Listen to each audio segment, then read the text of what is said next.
Roll call, please. Creighton. Here. Raymond. Here. Vieira. Here. Vineyard. Present. Price. Here. We have a quorum. Notice is hereby given that a special meeting of the City Council, Fire Protection District, and successor agency to the Atwater Redevelopment Agency of the City of Atwater will be held today, July 18th, 5 p.m., or soon thereafter, as is often the case, as may be held. The meeting will be held and is being held in the City Council chambers located at Atwater Civic Center, 750 Bellevue, Atwater, California. Special meeting call to order. And City Clerk, if you'll read the public comment. Citizens wishing to address the City Council regarding only the items on the agenda may do so when the item is read for consideration. Please state your name and address or community of residence. Keep your comments to 3 minutes or less. Under the provisions of the California Government Code, the City Council may not discuss or take action on any item that is not on the agenda. Is there anyone wishing to speak at this time at public comment?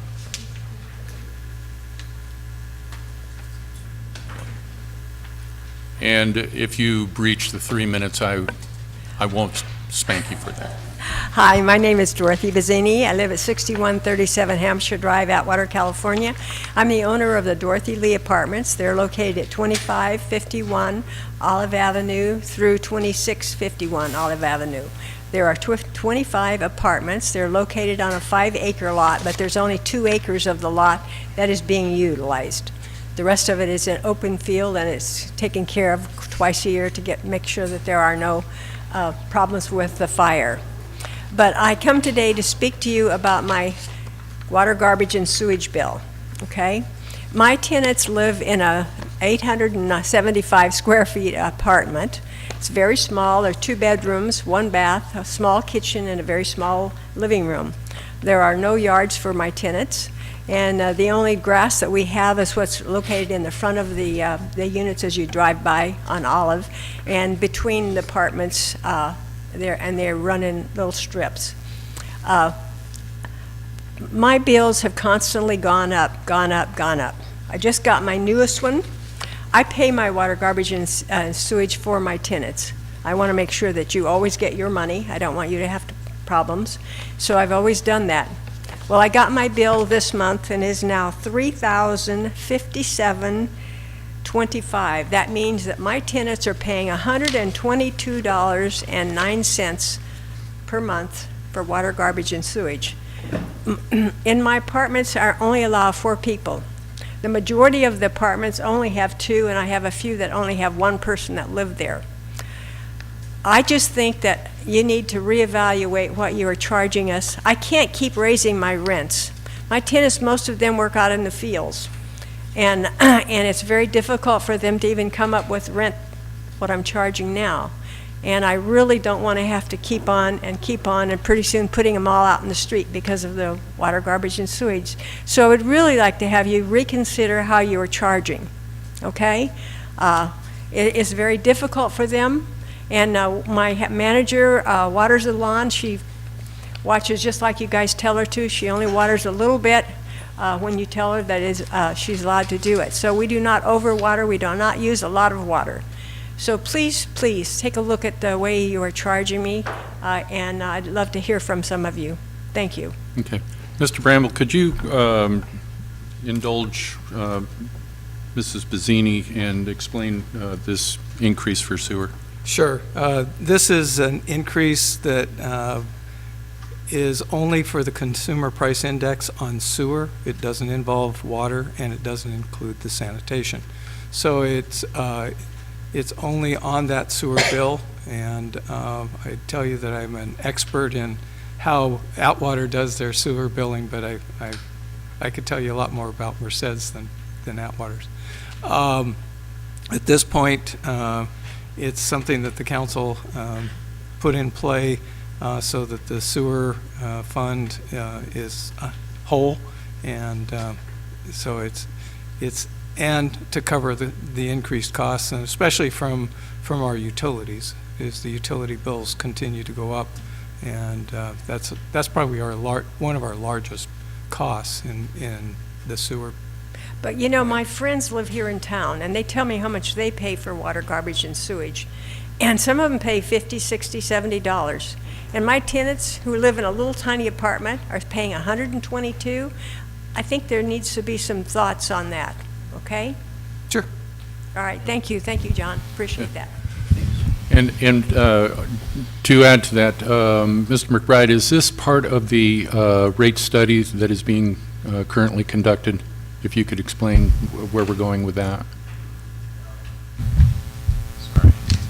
Yes, the water rate study's pretty much been done, and I think, Dorothy, in your case, might want to check and see if the services are metered. If they're not metered, that might help you, and that could be something we could talk about. We've talked about that before, and it's helped out in some of the apartments. Yeah, if it's not a flat, okay, yeah, that's exactly it. Okay.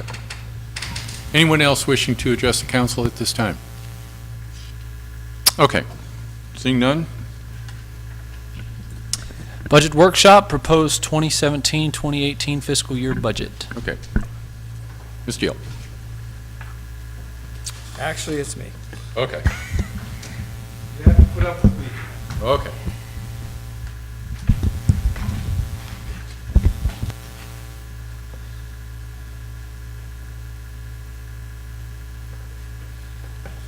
So, Mayor and Council, as requested by you,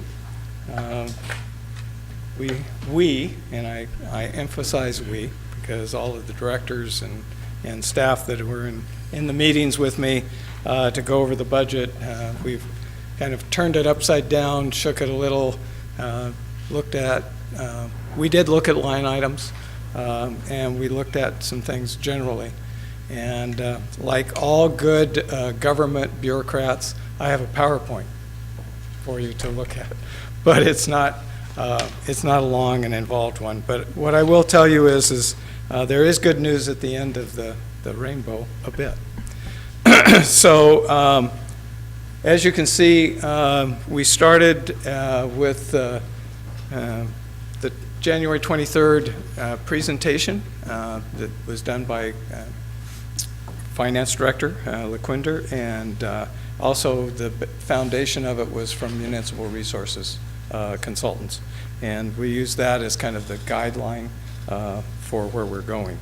I can tell you that some things have already been done by both council as well as the staff in terms of getting some things done that were identified in that report, and several other reports that Municipal Resource Consultants have already done.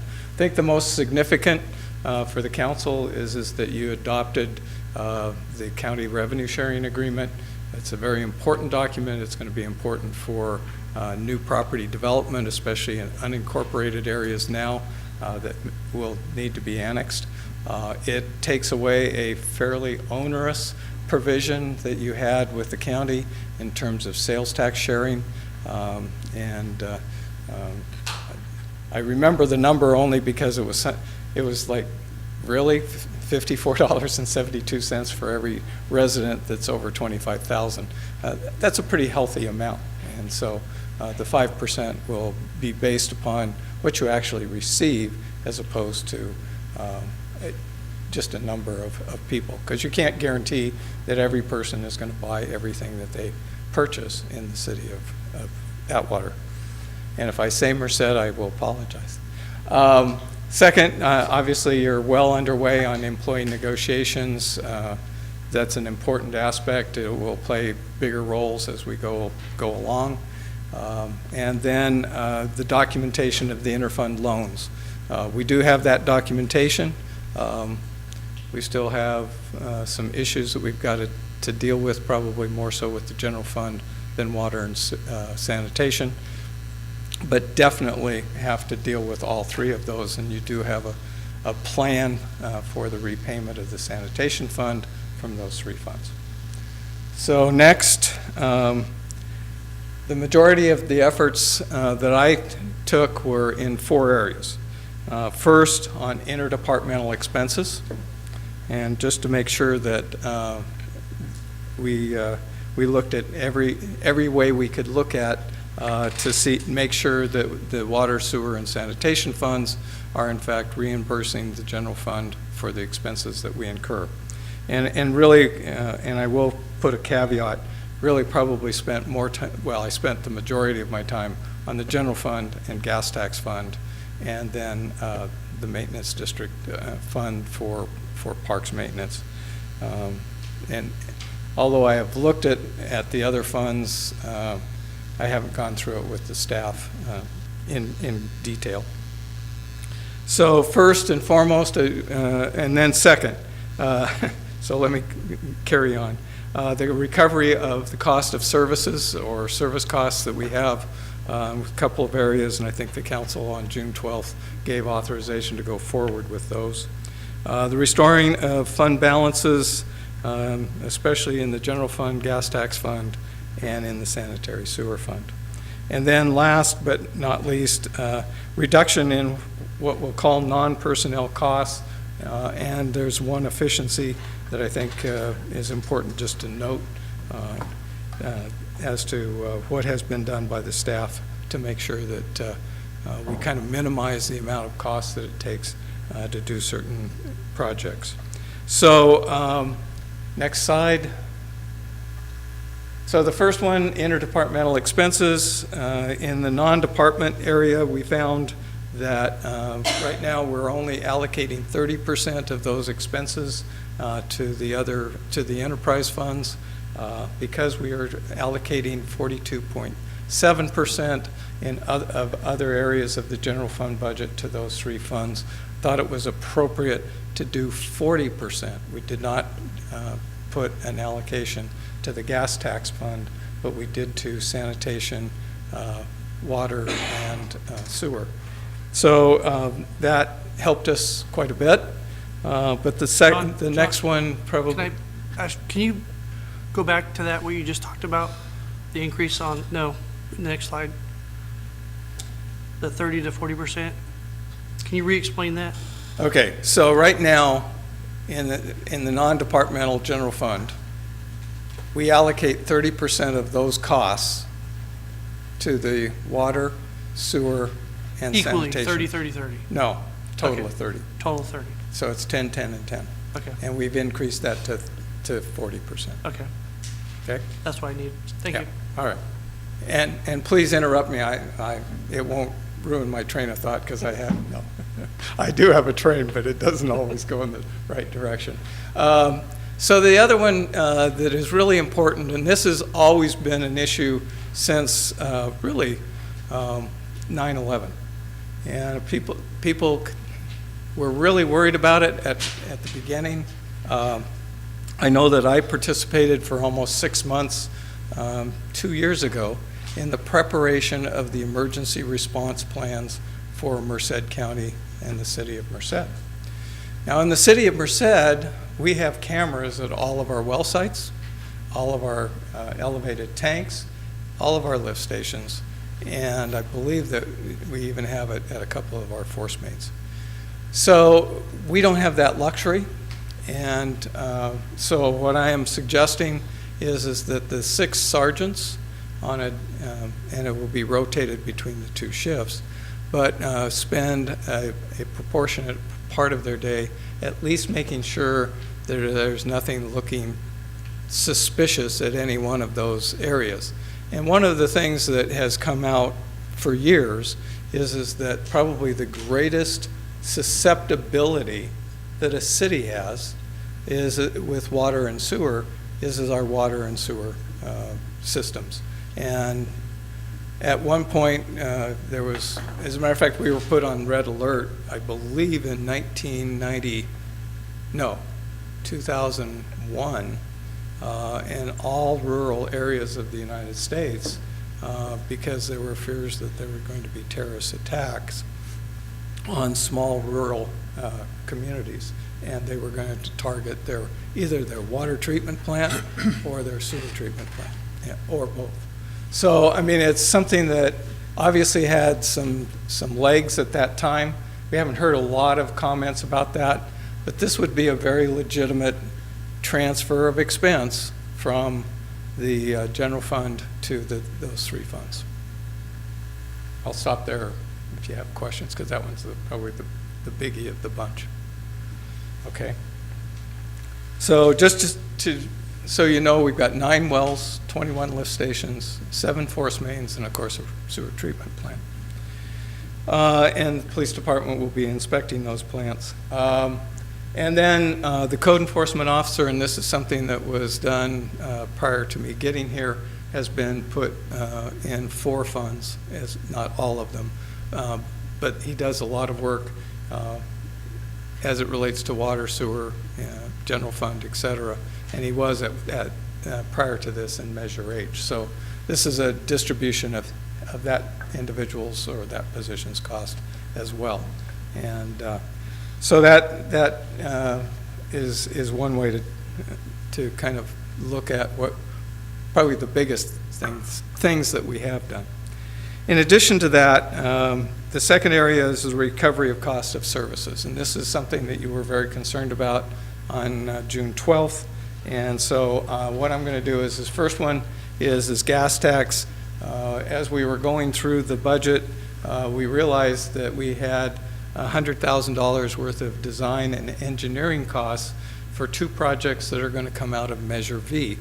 So there is no reason to have the gas tax fund pay for engineering and design when that should be in the Measure V project area. So Fruitland and Winton Way are both proposed for some major reconstruction. I do it at Fruitland at the curve. I haven't a clue as to where that is yet, but I will. And then, of course, Winton Way from Olive to Cedar. So that will definitely help and free up a little more money in the gas tax fund for maintenance of streets, et cetera. Next area, one of the areas that you did talk about is the building permit fees. And that could potentially, with building going the way it is, I think we had 87 single-family home permits through the first 6 months of this year. Looks like we probably, at least for now, will continue with that. But as Scott pointed out, we're starting to run out of lots that are being sold to developers. May change as time goes along, and we always know that at some point we're going to hit that downturn of the economy, and building permits won't be going as strong as they were before. But right now, for every building permit we issue, we're losing money on the issuance of that. Second is credit card recovery fee. For the privilege of paying utility bills by credit card, it costs the city an additional 5%. So at this point, we're proposing to put something together on a credit card reimbursement fee that will cover most of our cost. It won't cover all of it, but it'll probably cover anywhere from 80 to 90%. The recreation fees, this is something that was done before me. Sandy did a great job. She and I talked quite a bit yesterday afternoon. She's already gotten the authorization for increasing the fees by $5 per participant. But the one thing that she does have in there is some new programs that had been done, but we lost the instructor, and she wants to reinstitute them, and it's called Kid Time Fitness and Kitchen Programs. There's not a lot of huge expense for the programs, but they were wildly popular, according to Sandy, and so that will add that will definitely cover the cost of those programs. So that's another $77,000 that's in our budget. So next. So restoring the fund balances, this is probably the one thing that I'd like to have gone a lot further. In the general fund, as you can see, we're projecting that by the end of June of this fiscal year, that will not be $2.8 million in the hole, but only 2.557464. Of course, I know that it's going to hit that number exactly, but what it means is instead of the $12,000 that we had as a cushion in the general fund balance, it will go up to $248,531. So that was a result of some cuts in line items as well as the additional intergovernmental charges that we've made.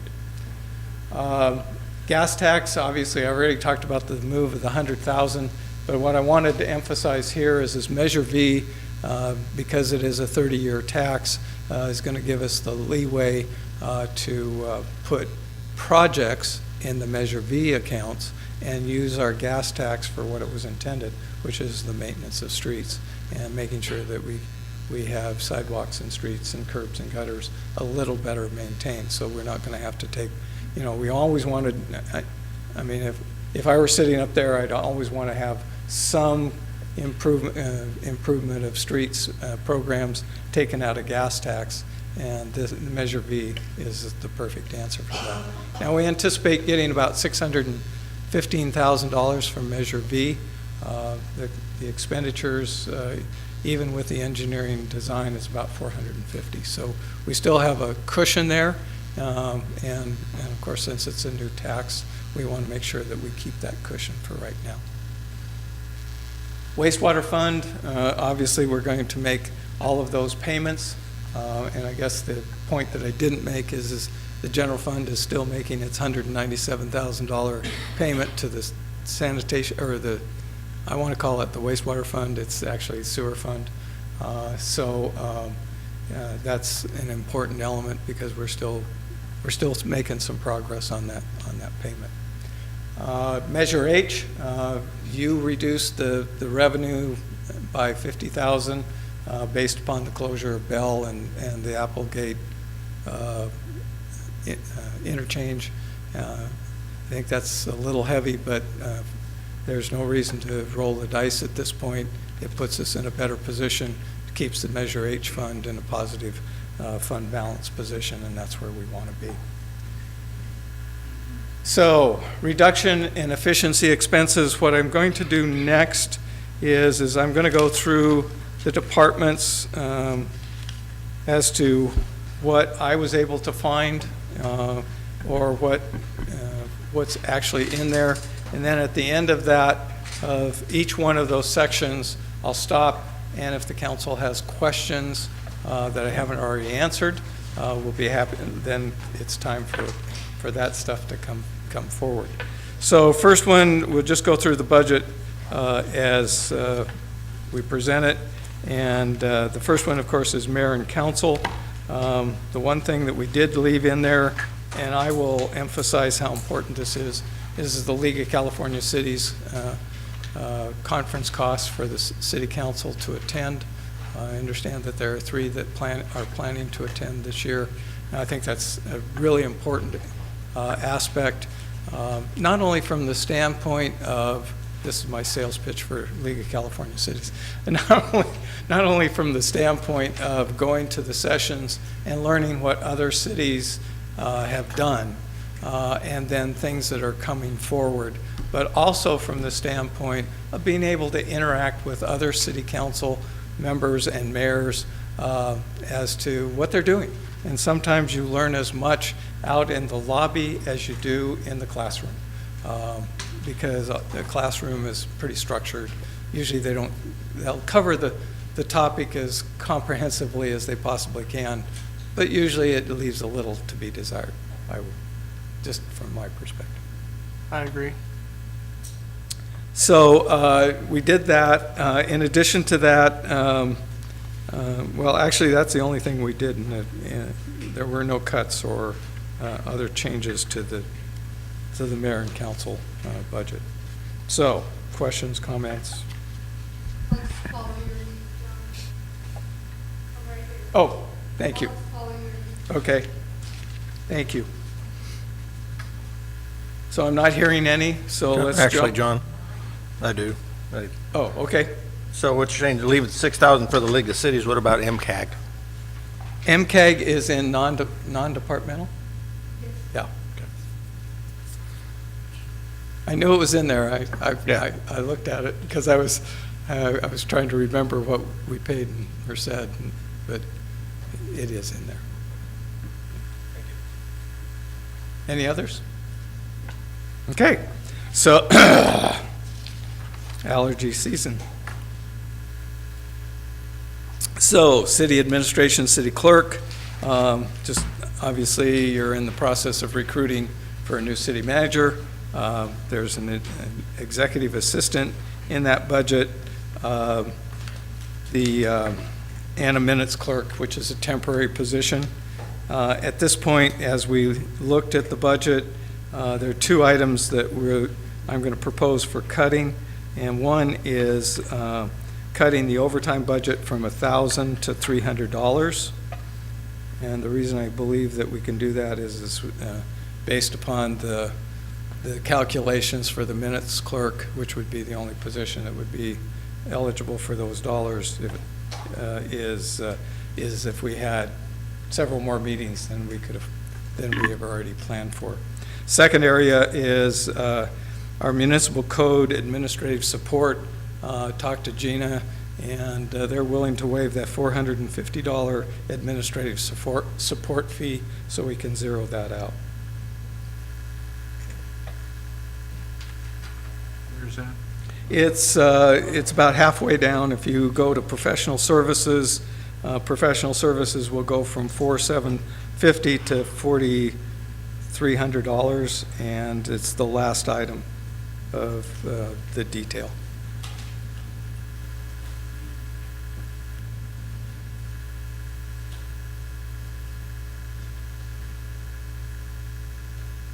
Any others? Yes, sir. Okay, I'm proposing the car allowance be zero.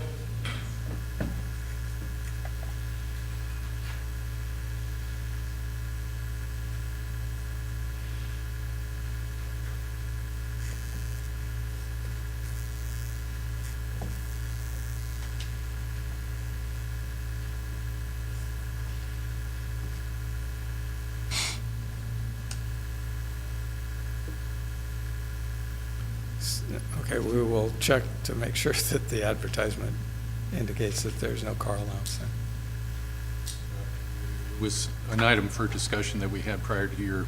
Okay, all I'm saying is I will make sure that we didn't put it in because then that would raise the expectation of whoever applies for the job that there's a car allowance. The CM position. City manager position, yeah. Yeah. That what you're talking about? Mm-hmm. I think we did talk about that, Mayor. Was Well- that one was excluded, or was it not? Was not? We had, what it was is this. There is a provision within the car allowance, and specifically this goes to finance, HR, and community development. And it says that at the discretion of the city council, they can make adjustments to it, and I'm proposing to adjust it to zero for all Okay. three of those departments. And I may be out of that department right now in this portion, but any case, that is what I'm proposing. All right, so, and that's fine, we can do that, but obviously, my next question is what, so if an individual, I mean, we don't necessarily have a plethora of cars out there. I can Right. tell you there's really one pool vehicle. Right. So if the person uses their own automobile, what are we going to? Reimbursement on, Federal based rate, on receipts, things along those lines right And that's there. fine, then we need to have a line item for that. Okay, that's fine. If we want to go ahead and do language that indicates, reimbursement structured solely on receipts and that kind of thing, And that's a- fine. Yeah, okay, because that's a number that changes annually by the IRS. By the way, and it may be more beneficial to the individual anyway, Yep. because a car allowance, which is usually a part of their pay, they have to be taxed on, except for the chief of police. Correct. And if we had a fire chief, the fire chief. But at this point, so right for calendar year 2017 is 53.5 cents per mile. Right. Last year was 54. It fluctuates, but it doesn't go, it doesn't go to 65 cents, and then, unless, of course, we have a gas crisis. Okay. So, Well, in any case, when we come back on the 24th, can we, when we come to the finality of this, we can take a look at it at that point Okay. and Yeah. make, I just need some direction as to what you do want to do. right, okay. So what I'm hearing, Mayor, is eliminate it department-wide, city manager down. Well, the city manager is not included in that, that's a contractual thing. I'm looking at it more from Department departmental. heads, that's what I was talking about. And department heads are contractual as well, but you're right in the provision in their contracts, and I've Right. talked to a couple of council people about this. It does say based upon budget allocation. So what's your direction on that? Well, what I want to see is, the city manager, that could. I'm okay with that. Yeah, because that becomes one of those things where it's contractual in so far as, city manager is going to be pretty mobile. He's going to be doing a lot of different things. I'm just having issues with HR, finance department, and community development. And my thought on that is, as I say, it's based on how much is it really being utilized, for one thing, or is it just a bump? I won't win a popularity contest by saying I want to do away with it, but I mean, that's $12,000 a year. Right. And Actually, it's more than that, but. yeah, right. Well, So,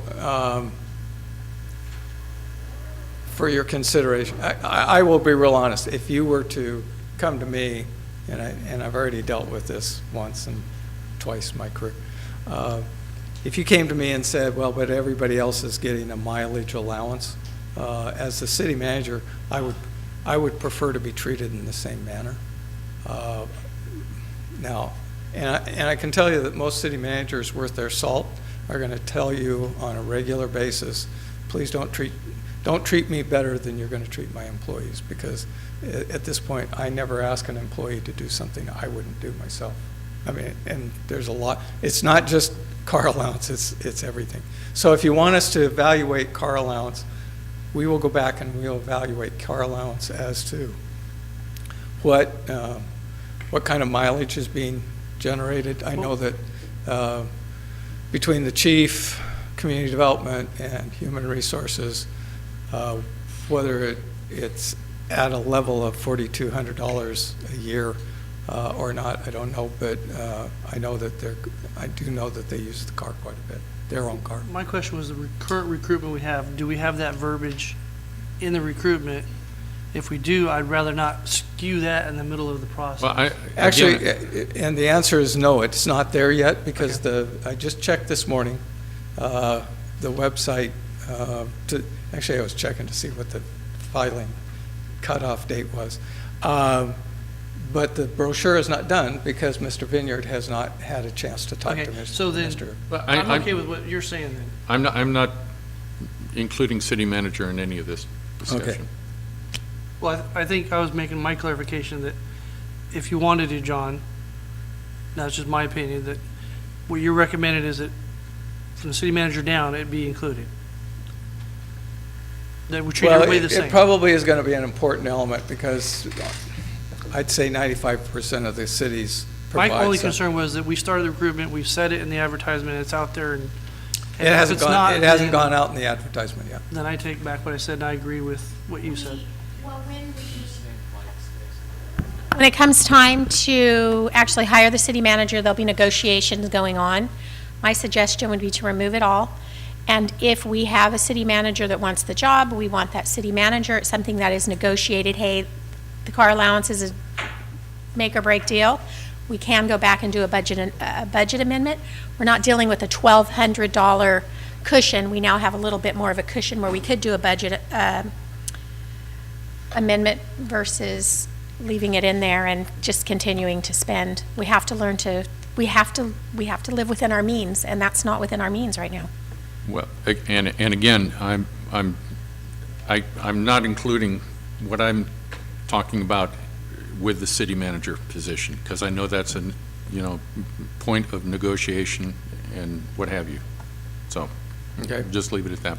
All right, so on the car allowances, let me come back to you then That's fine. with the types of mileage that the people put on their vehicles for city business. Okay. Now, what it does say is that there will be a city vehicle available or $350 a month if the funds are available.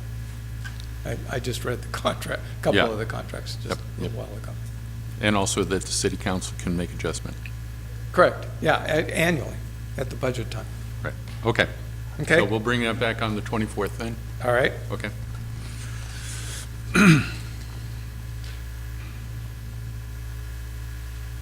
Just a second.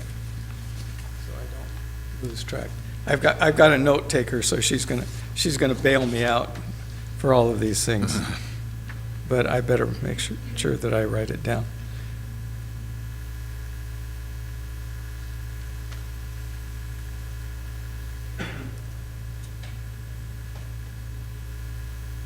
Okay, nothing else on the city administrator?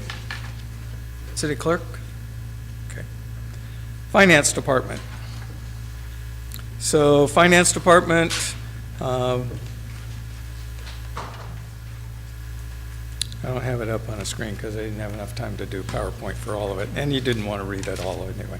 So what the finance department has done personnel-wise is reduce an account clerk 3 to an account clerk 1, because that's where we need the effort. We really need it out at the front counter more so than we do in the back. We have, council requested that the part-time budget be cut by $27,500, which was done. So under professional services, there's a number of items. All of those are contracts with firms. We've got 2 years left with the audit company that we're utilizing. I know that LaQuinder is anxious to get an RFP out to potentially look at other opportunities. On the business licenses, that is a contract as well. We get $67 for a business license. Cost of processing it by the company is $12 per license. So we still have money that covers our costs. And interestingly enough, a lot of people say, well, what do you do with that information? Well, a lot of the information is asked for, but then there's also the call that says, are they really legal in doing this business at such and such an address?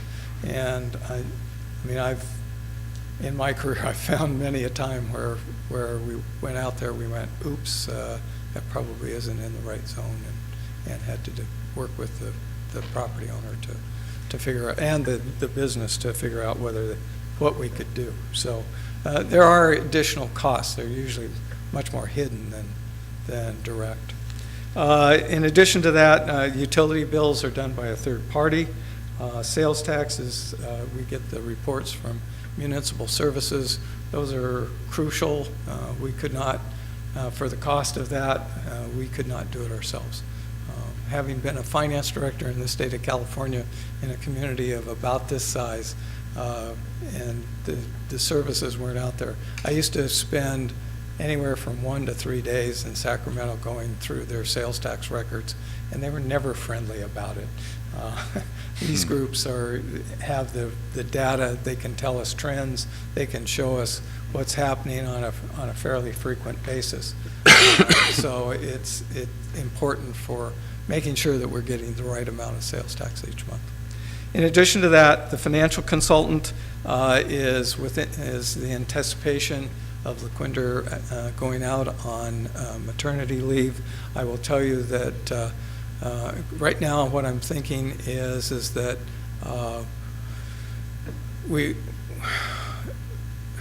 Bill Zanoni, I got the last name finally right, has a wealth of information that I would kind of like to have available to me over the next couple of months. And we're going to talk to Brad Grant. He's not available full-time, but he would like to do some specific projects. And I will tell. And one of the things I forgot to tell you on the two revenue-generating ideas for both building permit and credit card fee, since I know that he has that talent, because we had both of those evaluated in the city of Merced, he could be invaluable in getting those taken care of. quicker than having somebody else try to start it from scratch. And then we're going to need somebody on a date that can supervise on a day-to-day basis, and I'll have all of that back to you. Because we don't have another supervisor other than LaQuinder. And I can tell you that I really don't anticipate that I'm going to have the extra time to do individual or that kind of day-to-day supervision. It just, I won't be able to do the other things you guys are expecting and would like to have me do, and probably should have me do. So that's just a little insight. That's a little more than probably needed to know, but I wanted you to know it up front. So, questions on finance? I have one. Go. The in lieu insurance benefit for $46,762.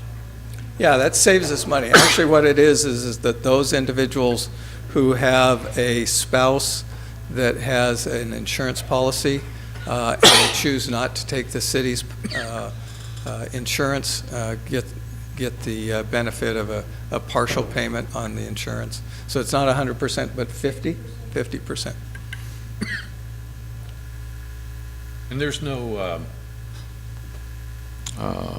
like a cost of living increase or rate increase that would be factored into any of that? Only if the insurance cover, The insurance rates change, then of course it will affect. Okay, so it's not a flat rate, it's, okay. I mean, it could go up, down a lever go down. But the good news is this year, our insurance coverage rate only went up 6.2%, so pretty affordable. So how many people are in the finance department? Between part-time, actual bodies, there's 1, 2, 3, 4, 5. This still relates to 6. the insurance would be only full-timers, right? Pardon? The insurance would only pertain to the full-timers with the in lieu? Correct. So how many full-timers?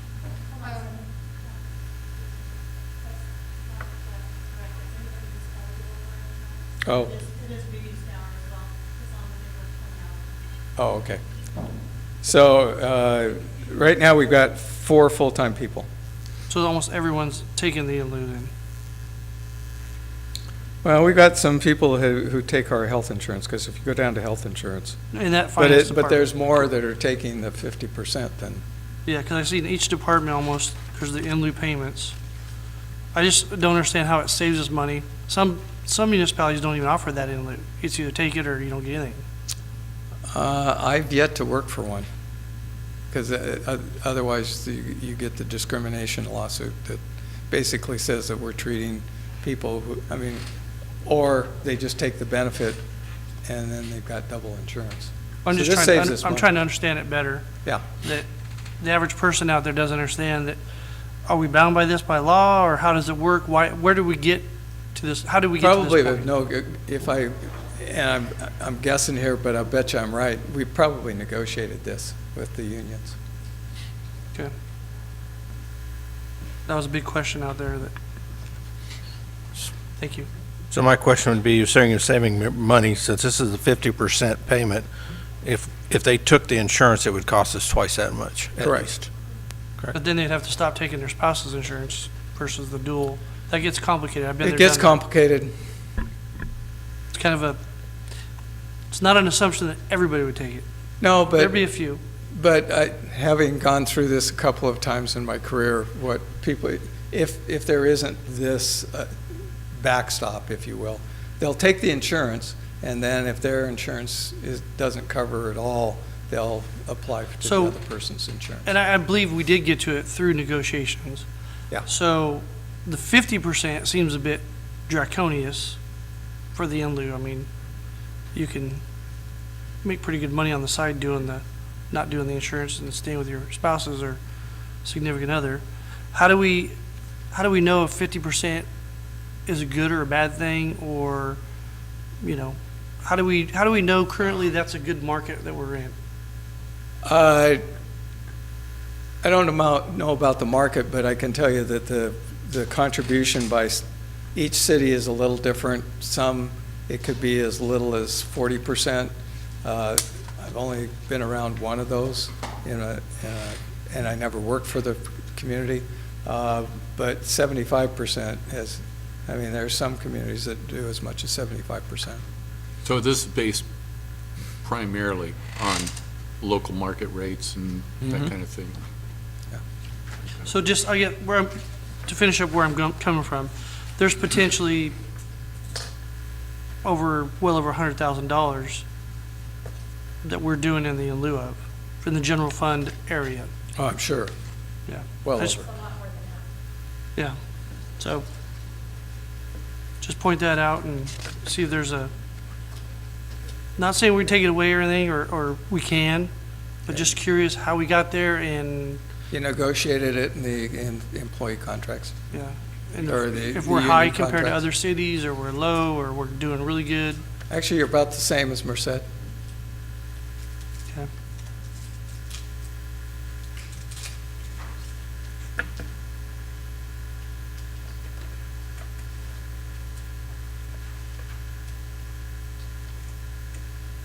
Any other questions for finance? Okay. Okay, human resources. So obviously, this department has changed a bit in its personnel, has 3 full-time people. The executive assistant was moved. John? Sure. Can we go back real quick, one page? I'm noticing on several of the copy machines, and I have notes throughout. Actually, it's over in human resource. We're going over our leases. We're paying a lot of extra money for over. Are these leases, can we up them to our lease a little bit more and save money by not paying per page? Actually, it's a question that I've already asked the staff. We're doing some research on it, so it will, I asked that all of the departments, that we find out how many copiers we do have in the city, and then we'll take a look at. It's right here, we have almost $11,000, $10,920 in rents and leases on copiers. Mail, finance, and Ray Morgan, use it for copiers. Is that correct? I got a yes, so I'm not going to try to. What's the mail finance of $6,420, what's that for? That's the mailing machine, and I did look at that contract. We have that contract for 5 years, so I still have 2 years left on that. What do we mail with that? It's the mailing machine we have in our mailing room. So we mail red letters, any staff mail we have, the notices to public, so that's basically used by the whole city. And then the Ray Morgan Company copiers, what, is that one copier? No, those are, each department has the printers and copiers, like what we can. Okay, so we have our copy lease of $4,500, and then we have a use fee of $1,200, which means we're going over what we negotiated, 10,000 copies a month, we're going over, so we're paying per page. There is according to the contract, Gina, correct me, there is a lease and maintenance and all that. So where they supply all the supplies, like ink or anything like that. Correct. So there's like 2 different things. Lease is separate, then the uses is different.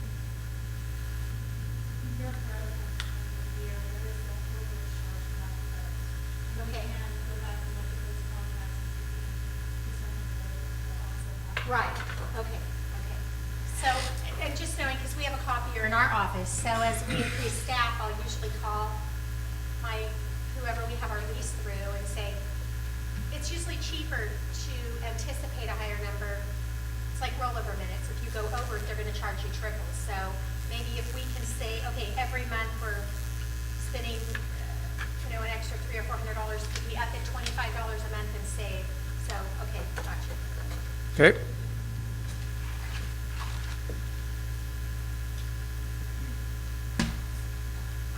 Anything else?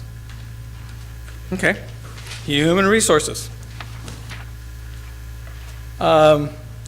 This budget is not a huge change. We've already got the one item. So they moved the executive assistant to the city manager's office and the recording clerk. We cut overtime from the $3,000 that's in the budget to $2,000. Granted, only $1,000 savings, but it looked like it was something that was very reasonable based upon past usage and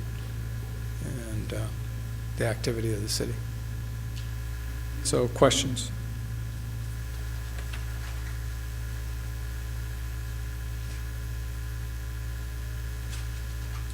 When you spoke earlier, when you were giving your overview about how we're recovering more of our interdepartment expenses, are there any specific areas? Are there any specific areas on what we've gone through where we're recovering? Actually, every one of these general fund budgets, we're getting 42.7% from the other funds for the actual costs. So can you take this page here of the human resource and tell us how that's going, how is that going to affect this particular piece of the budget? You mean in terms of how much is charged to the general fund versus the other? Yeah. Sure. LaQuinder, help do it so that I don't hit a button incorrectly, but So when you look at the whole cost, it's $405,000,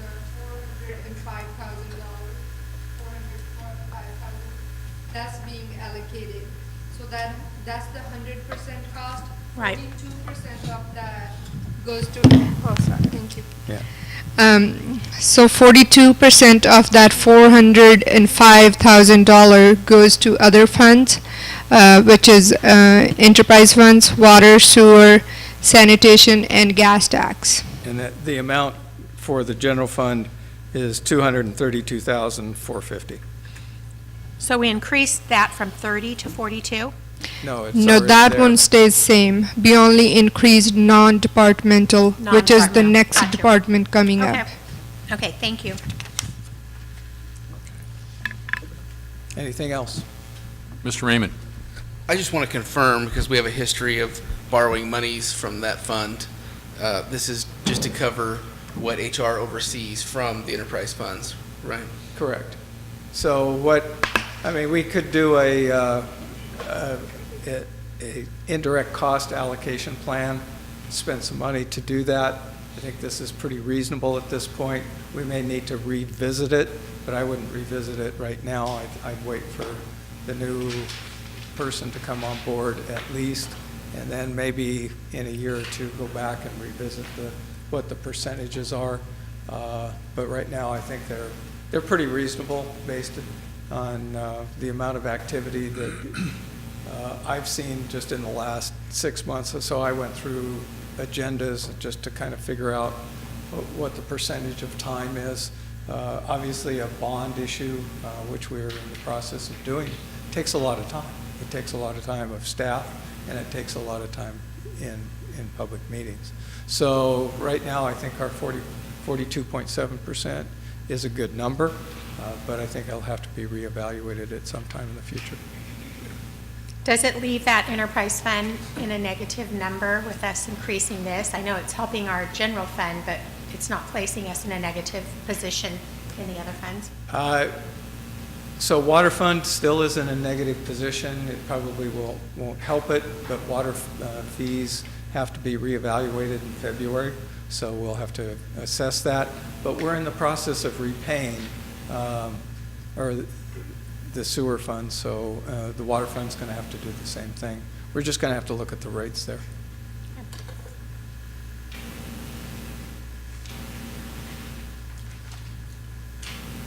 Anything else? So just to be clear, on this budget, we moved, which one of these wages and so, which one of these people got moved? If you go to the city manager's budget, none of these did. Oh, but okay. So if you go to the city manager's budget, you will see the executive assistant, and you will see the minutes clerk. And we used to have them in human resource. Right. Gotcha. Okay. Okay? Nobody behind me has tapped me on the shoulder and told me I was wrong, so I guess I'm okay. I told them to do that. And payroll tech would be in HR, not in finance? It's in metro, yes. Yeah.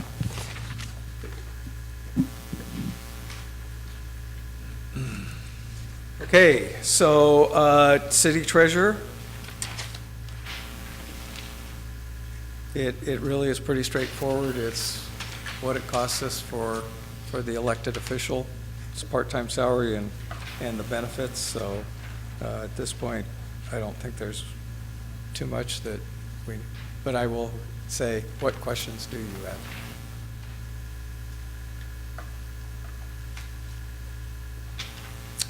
I do have a question, maybe we missed it. The city clerk, the elected city clerk? City where's- clerk, elected city clerk is in the city manager's budget. Okay, we haven't got there yet. Yeah, we did that. So the city administration, The first, the mayor thing. Okay. actually, it was taken out of HR. I should have mentioned that. The 3336, Yep. and that covers, where I'm going with this is training. Well, I'm going to tell you that I'm hoping that Don takes advantage of some additional training. He may not be able to do it this year, but he's definitely going to need to But do it you, next you year. can program some of that, okay. Well, one of the things, and Don, I don't want to talk out of school here, but I would really hope that Don would be able to deal with the election. It is to the benefit of the city, but also the city manager, who it tends to fall upon. And I know that it was done by the city clerk, but there are some very technical training that needs to be done. I'm not saying that Don needs to be a certified city clerk yet, Right. but that would be a goal that he should probably set. And there will be need for more money. Okay.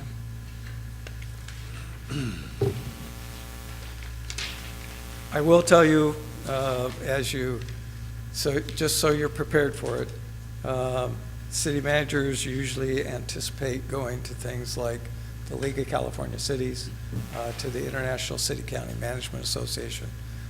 So that may be some travel that you're going to want to think about when you negotiate the agreements. Because I know that every agreement I ever had, every place I've ever worked, it's something that I tried to keep in there. Didn't always make it, but, and usually the only reason I didn't make it is because it just felt wrong going to Toronto and spending as much money as it was going to cost to go there. But usually managers want to go to those annual meetings, helps them keep up on the trends. And so Okay. just kind of a heads up. Non-departmental. Okay, let me find my place. Survey says.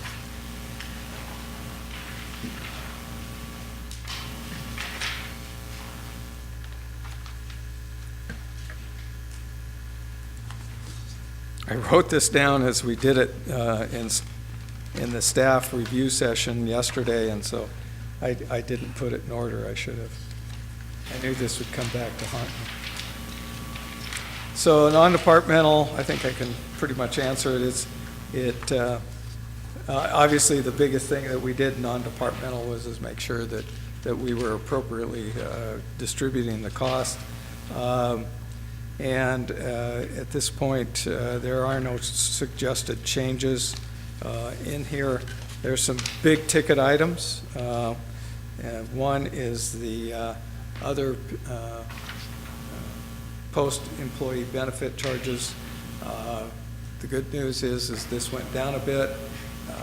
Just to give you a perspective, usually these can go up and down a little. The more people that go on Medicare, obviously that reduces our cost. We do have 3 tiers, so that's one of the positive factors. And then, of course, deaths play a role in how much it costs. But at this point, we'll talk about it as a future challenge. I don't know that how much we want to get in. But this is for the general fund itself.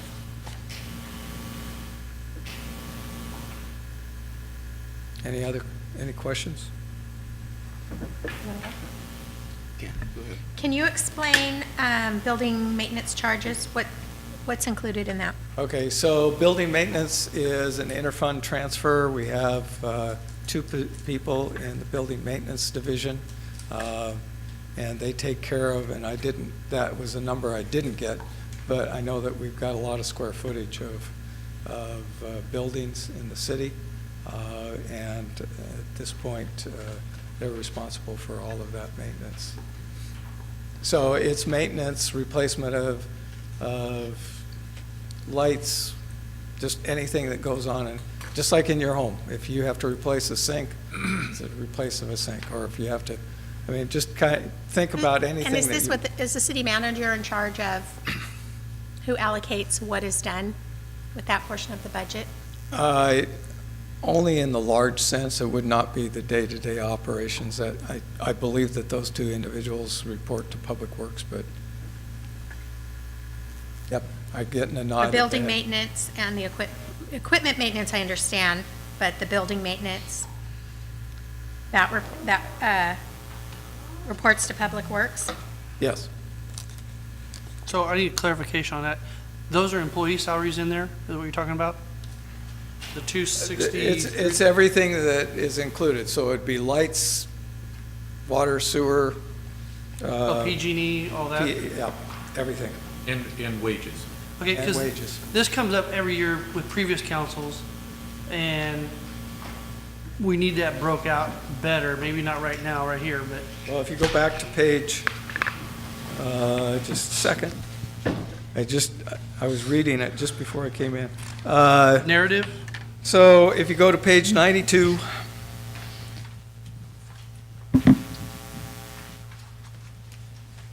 actually 91 and 92,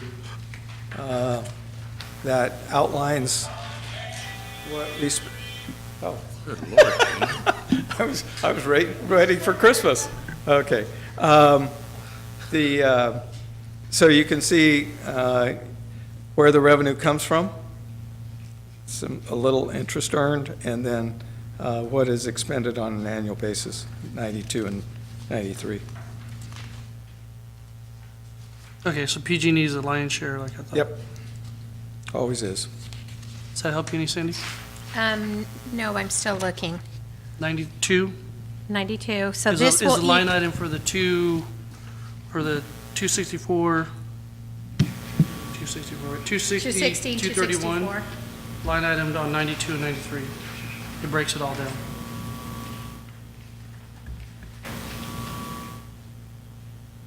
So that'd be the PG&E for all the buildings. Like he said, all the maintenance the employees do, cleaning the Telephone. carpets, working on things, repairing light bulbs, everything. So I have a question. In several of our departments, we have part-time workers, 2 20-hour-a-week workers, or 2 18-hour-a-week workers. Wouldn't it be cheaper just to have one full-time employee versus 2 part-times? Because now we're paying in lieu of to 2 people, we're paying retirement for 2 people. What's the purpose of having 2 part-time versus 1 solid full-time? Well, the benefit is this, is if, and I'm sure that this is pretty well done everywhere, but if you keep the hours under a certain level, and each community is a little different, was 30 hours in the city of Merced. So we limited all part-time workers to 25 hours or less. The only real benefit that they get, because the state mandated it, is a sick leave benefit, but you don't have other benefits that are attached to it. But the other benefit that you get is you can assign those individuals at the peak times of the day that they're providing the service. Utility billing, you know that you're going to need them the first of the month and probably in the morning. So even though we've got a lot of people that they pay online or they drop it in the post, there's a lot of people that still want to pay it in cash. What is our amount of hours worked that is the break-off of where we provide benefits and where we don't provide I'm going to benefits? How have many to, hours a week? Gina, help me out here.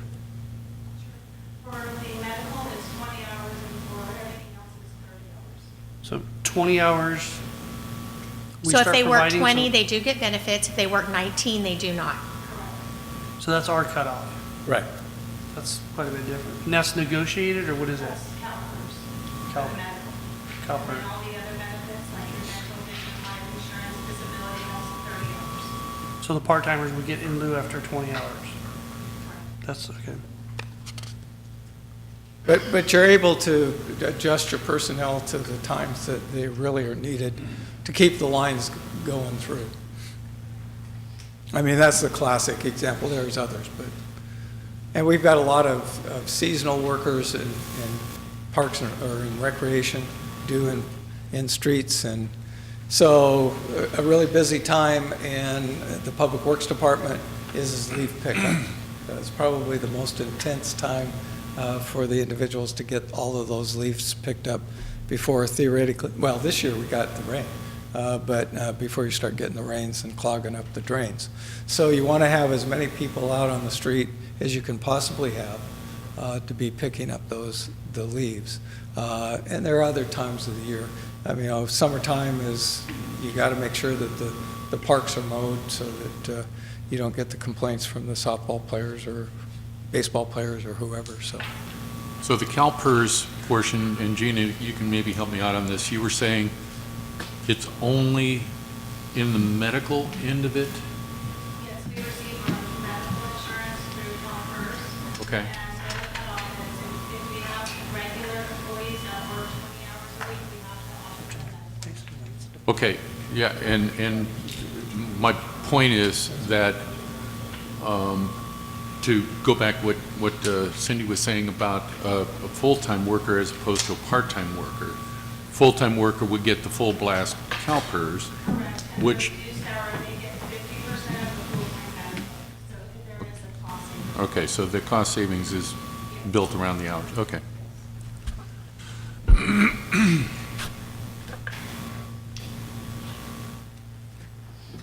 So I think, I understand that it'd fall on the department heads with the part-time employees to keep it at whatever the city manager set it at, 19 hours or less, to manage those people, to avoid. the Department additional directors or their direct supervisors. So the one thing that you want to do, especially for, regardless of overtime or part-time workers, is you want to have the person that is overseeing day in, day out to make sure that they don't work 21 hours or whatever. So it's both the department director and their direct supervisor. And also, just for point of clarification here, I'm looking at credit card processing fees, $70,000. And we We're- hope to recover about 60,000. Right, and that's the thrust of what I wanted to say about that is that, you know, that 5% that you were indicated for that type of thing. Okay.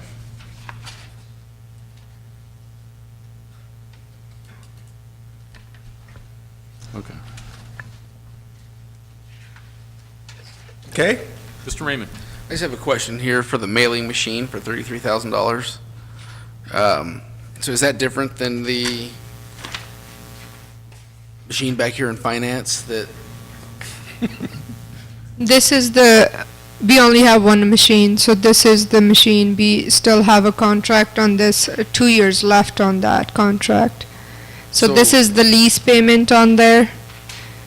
In finance, it was basically the cost to run all the notices we sent to public and envelopes and, whatever we generate in-house for the utilities. And remember, the finance cost is being allocated to the enterprise funds because it's related to utilities. So it's not a duplication, okay, that's what I was yeah. getting.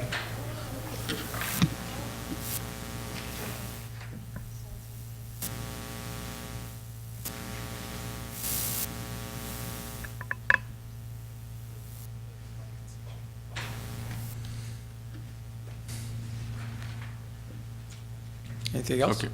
Anything else, council?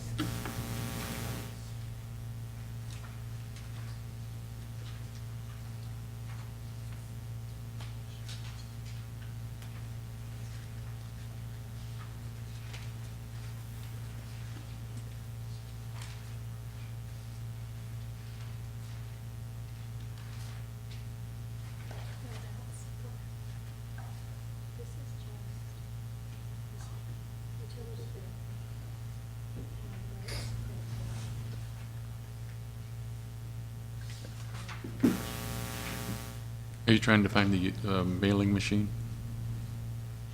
Oh, no, I'm good. Okay. Okay. Ready to move on? Anything else? Okay. So police administration.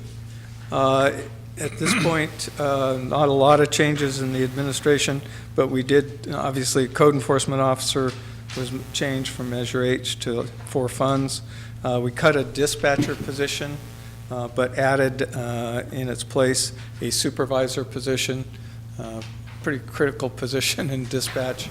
So we need to include that in the budget. The overtime was cut $15,000 to a $25,000 level.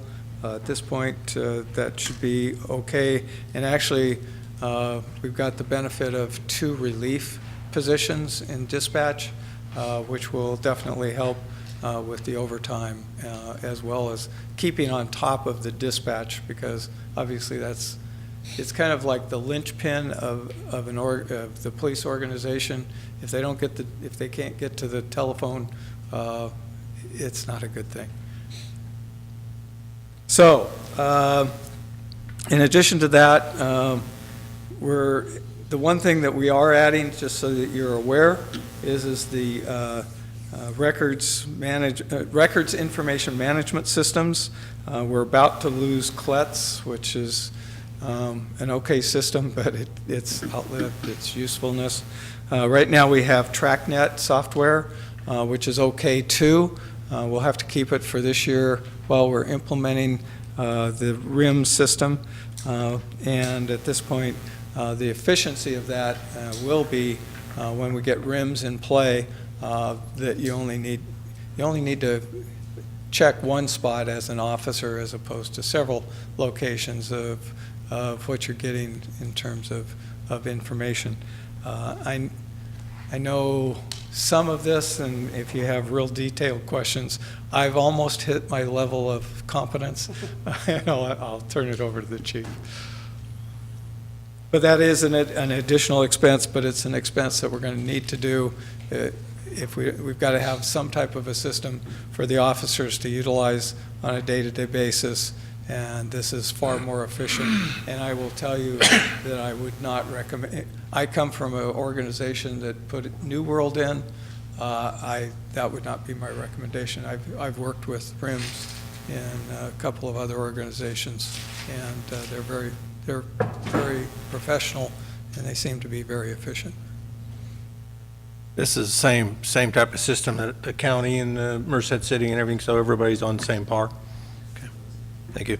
And do they communicate amongst each other? Yeah, with that communications, actually, I know a lot of work was done by the county on that, and so we're at a point where I think everybody can communicate if we had a disaster. Okay. Mr. Raymond? I just have a question for the chief. I was wondering if you've gotten the total cost to upgrade the dispatch center, if we know what that's going to be yet. Well, the total cost for all the equipment and stuff, that's this information I believe I sent. This is the basic information on communication on the computers and stuff, the main issue with premise. Okay. This is the main cost. Okay. Everything else probably very minor cost. Okay.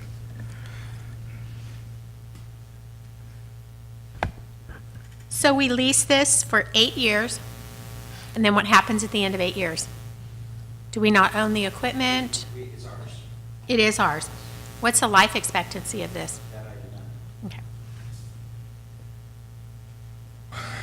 Okay. I know it's more than 8 years, but it's not a whole lot more. I mean, every software system gets to a point where it's less and less Upgrading and efficient. upgrading and upgrading. It can be updated, and that's the hope of, I mean, I know that we used this in another community that I worked in Colorado. And so, because the police chief is right now the interim city manager where I was working, and I had to ask him about the recruitment for that city manager. He was telling me that the system works pretty well. So I've been gone from Brighton, Colorado for 10 years.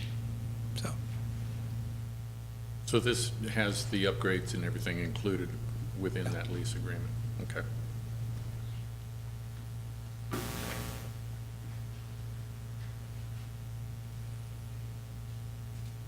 Any other questions? Or any questions, not other questions, but any questions? So we're looking at citations. That's projected revenue resulting from citations. If you're And- looking on 34 or 33, that, 33.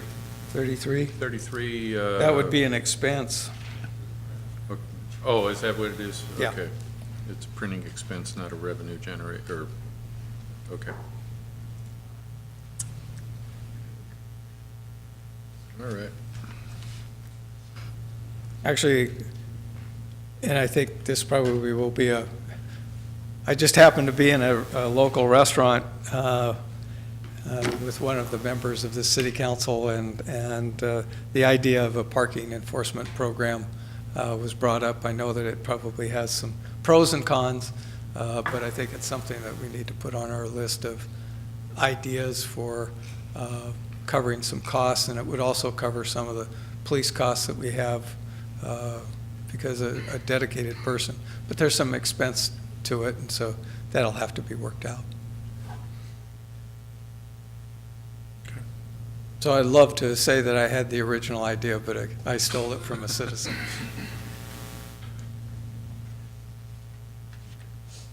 Anything else? Moving on. Okay, police field operations. Once again, we've got, obviously, personnel. This is the operations that put people out on the street. Not a lot of changes being proposed here. And basically, I don't have any changes that I want to outline with you, so. Other than, I guess I should point out that we're going from 1 sergeant to proposal for 6. You look at the personnel sheet, it will show you that. And the reason for that is Well, it's- savings reason. I'm sure that the chief would like to expand on what I have, but you really do need to have a senior officer out on the street, especially when you have rookies, because sergeants have a little better decision-making. I mean, they've just got experience. It's just the fact of the situation. But I'll stop there and let the chief continue. So if you can elaborate on how that's going to benefit the department, along with how the sergeants are going to do the well site checks and the wastewater thing, and how they're actually going to be involved in the community and hands-on. Yes, sir. Councilman Crane, what's going on with the sergeants? Right now, for example, we have acting sergeant positions with one full-time sergeant who's my administrative sergeant, who's technically handling the tow yard issue of the city tow yard and billing and that kind of stuff. So he's working on that. But having sergeants on the street, full-time sergeants, it assists on management, for example, having a sergeant on each shift and also in investigations on the shifts. It helps. It reduces liability because the decision-making is placed on them and their experience and training. It's a benefit. It's a benefit. Right now, I'm kind of literally on my own in the sense of management-wise. I mean, in comes the chain of command and stuff. Right now, it's pretty much me. And so having sergeants in charge, now I don't have a budget right now for lieutenants or commanders or anything of that nature, but having a sergeants in charge of the units, I can now put the issues and problems on them, and then they can handle those issues. And it just reduces liability because the decision-making, should we go I can give you scenarios, but it's up to you. Thank you. Have we had any more talks with the school? Haven't had any regards talks to- with the schools. We're going to go in and talk to them about the potential of covering more of the cost. But we do have, one of the things I will tell you is we do have money in the revenues for both high school, the Valley High School, and for the elementary district. We have one for the elementary districts, one for Valley High School, and then I believe we've got two, because we've got one in each high school. In talking to a lot of chiefs, really by email, a lot of them will tell you that anywhere from 40 to 60% of their calls can actually come out of the high school. High schools, and other schools as well, but but definitely the high schools. So those costs, we're not at 100% yet. No, and we will shoot at it. John, if I can make one correction on the sergeants, the numbers, what we're going for is 5 full-time sergeants, not 6. Is it 5? It's I'm 5. sorry. It's 4, we have 1 currently right now, and then 4. You're right. Sorry. So back on the schools, theoretically, they draw a lot of calls at the high school level, and they cover 70%, but we have to pick up the other 30%. That's just by default because they don't do year-round school. So I think we should be leaning on them a little bit heavier to cover that 100%. That's 30%. We can't put a full-time officer out there. Yeah, the unfortunate part is we also rely on that revenue to have that position, so Right, I'm trying to get 100% of the schools. to pay. I understand that. And we'll do everything we can to try to convince them that that's a great idea. Chief, I know you just confirmed 5 sergeants. I only see 4 on here. Is there one? Well, we have 1 full-time right now, and the one you're seeing there is the 4 other ones. And then if you go to Measure H, you'll find a sergeant as well. There's one in Major H. Gotcha, okay. Back on the schools, not only. The CF, it's in the Or CFD. CFD, that's right. CFD. I'm sorry. CFD, not Okay, Measure H. okay. And then we'll have 6 SROs. 5? It's gonna be 5. Okay. 4 SROs. Yeah, it's 4. There's It's 5 on 4, which, oh, the one The needs one to is be, not a school Wait, resource. it was a Taken typo out. on that one. So we have one at the elementary, Atwater Elementary School District. Okay, so I see we have one at Buhack Valley Atwater Elementary School District, and then one that just says School Resource Officer. Actually, that's not, that's a misprint. What is that person? Regular. it is just a police Just a officer. police officer? Yes. So that would give us 8 just police officer positions, not in, just in field operations, 9. not including corporals or sergeants? But you've got the traffic officer, which switches back and forth. As I understand it, we put it on, we have a traffic officer when we can afford it, when we have people on board.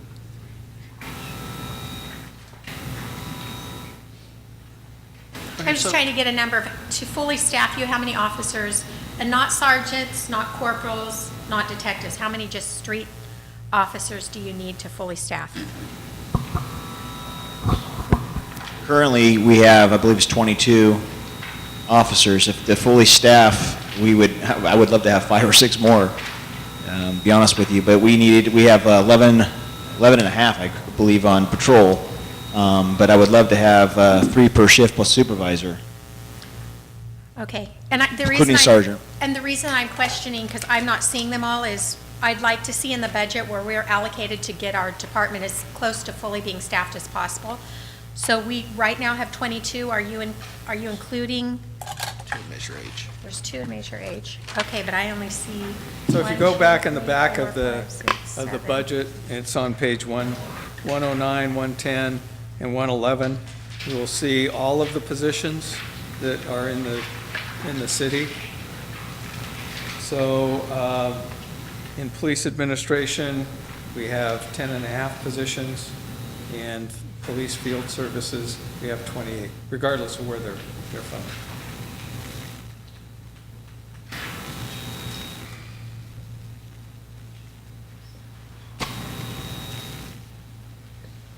Patrol officers. So we are, in our budget, budgeted for 21 patrol officers. We have money for that. That's what we're outlined here. I'm just not finding them all on this page. I just want to make sure that the money's there. The money is there, including the reimbursements that we presently are getting from the high schools and the elementary. Right. So on those reimbursements, I'm not so. I want to in- make sure. One at a time here. In these 21, the school resource officer is included in these 21? Yes. Okay. I was 99.9% sure, but I wanted to see him. There is officers budgeted under Major H and CFD as well. But they're not, But they should be on this list, should they? Right, they are included. So those expenses for the officers that, to the school, we're not just reimbursed for the salary only. Like they have to do training, ongoing, there's a lot of stuff Yes, that sir. goes with a officer. So we have all that in that negotiation we're currently doing, and we're going to do that. Well, actually, there was some good negotiations that were done based upon what some of the other cities are doing. We will go back to them with a new number, and we'll see how they react. How much of the traffic officer, I assume it's just Duncan right now, correct? Well, it's Duncan, well, we got approval for 2 positions right now, for Duncan and Rivera. Okay, But and- they're not full-time traffic positions. Okay, but my point is that, for example, a DUI checkpoint, we get certain reimbursement funds, state or federal. It goes through grants, and then, for example, if we have those, we have to go through the grants to Lori Waterman and through system, but we haven't had one. I think this year we haven't had one. We're going to try for next year. Okay. Well, the only reason I bring that up is because, there was some controversy here. Of course, the press is always our friend. And talking about, salaries for officers and this type of thing. But the one thing that's left out of this is that reimbursement that comes Sure. by way of that. Many things are reimbursed. For example, the narcotics unit, we had just recently, we had the major bust with our narcotics unit. We have an officer, this is Matt Rivera, he's our representative, Mhm. and you get reimbursed through HIDA for those funds, federal funds, so at majority, all the overtime, everything's covered. Okay, good. And then you can, with finance and stuff, we can give you the information. I will add that we're in the process, and I wish I could take credit for this, but I know about it, in the process of applying for COPS grant again. We'll, For hiring or for retention? well, it's retention, but I'm kind of hoping that we can do a hiring as well, and we'll have to see what comes forward. But if we do that, we're going to have to talk about some additional services that would help us with the federal government, because that is a unique and interesting experience, Well, to listen- say the least. Last year, by way of the COPS grant program, and we had gone in for retention and all that, and it took a long time. We didn't hear anything, and I Right. personally, I approached Congressman Costa's office to see if there was any way that they could get some leverage into that so we could find out what was going on. And I don't know whether or not, this retention stuff is something that is viable or not. What's the normal turnaround time on? Usually COPS programs are pretty lengthy turnarounds. Okay. You make application in the spring, and sometimes you'll hear just before the end of the federal fiscal year, which is October 1st. So you may hear in September. Retention will be a tough one. That's why we probably want to look at, we may want to hire a lobbyist for just that project in D.C. There's some good ones, and I know them pretty well. They helped us when I was in Merced to get, not only to get the grants, but also we were having real problems hiring veterans. I'm not sure why, but we're not getting the kinds of veterans to apply for the police department in Merced. And so we went back and got a change of the regulations by the Department of Justice. But it took us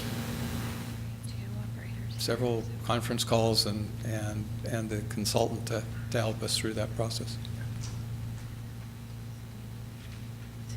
Okay. Okay? Anything else? Any other questions? Moving along. Fire Department, basically, we're still waiting for the contract. We have 3% increase in their contract, which is the $2,598,750 built into the budget. We haven't heard Do you what have the any number. updates on that, Mark? Yeah, we got numbers, we just got actually last week, and they're not the final the final for the 18-17 year, but we have projected what the cost would be. It's actually more than the 2.5. It's more like a 2.7. But they're speculations, so they can't give a hard number as right now. So with us anticipating this 3% increase, we're safe, you think-ish, safe-ish? I'm not sure with 3%, is that the 3% including, is coming up with the 2.5? Yes. Because the original, the 16-17 year was actually 2.6. It wasn't 2.4, that's what was put in the budget. And then it would be basically only a few percent above that 2.6. I know last year we budgeted, said 2.4, which I believe will be under the 2.4. And like we've done in past years before, I think we'll continue to be under because that's how the contracts, agreements are written, is they project high numbers. So right now I would say that it would be at 2.7 roughly for the agreement cost. And then with the agreement going on for 4 years after that, we've projected with the increases with PERS and the departments, with the state increases, we'll be able to come up with an agreement for you to show you what the next 4 years will be like with CAL FIRE. Mr. Raymond? So, Mr. Bramble, hearing what Chief Pimentel is saying here, at the bottom, the close to 2.7 total, that's gonna change with the agreement number being higher that CAL FIRE is proposing, correct? Well, actually, and I'll rely on Scott because this was all done before me, but the number that you want to compare to is the 2.598 that's under the CAL FIRE agreement. Some of these other expenses are city expenses. Okay, so the numbers. It wouldn't hit those numbers, but would hit that one number. Right, Scott? Yeah. Bless you. Bless you. Any other questions? But we're still anticipating to be off about $100,000 on this budget based on what we thought was going to be 2.5. It's going to be, or close to 2.6, is going to be closer to 2.7. But my understanding from Scott was that we built in a 3%, so we're okay. We're 0.3% higher than what is anticipated. Right, so we did an increase from the previous year to get you to where you are this year. So I think the BC Pimentel pretty much explained it, which is our contract usually is higher. What we've been billed is considerably lower, and so these numbers are consistent with what we've been paying and what we've been budgeting over the year. So, Okay. yes, I hope that helps. So for 16-17, we anticipated 2.6, but ended up at 2.475. We haven't finished the year, well, we just finished the year, so we're waiting for the fourth quarter assessment. We did have, I'm sure that people saw that their state was, our union was working towards an increase in pay. They started that back in January, so they're still looking for the ratification for that, which would cause some, but my finance people from the Mariposa side that looks over our agreements as well has assured me that we've budgeted the correct amount. We wouldn't be exceeding the budgeted amount, which I think it actually looks really well compared to the increases that we did not anticipate until the January timeframe when that was passed through there.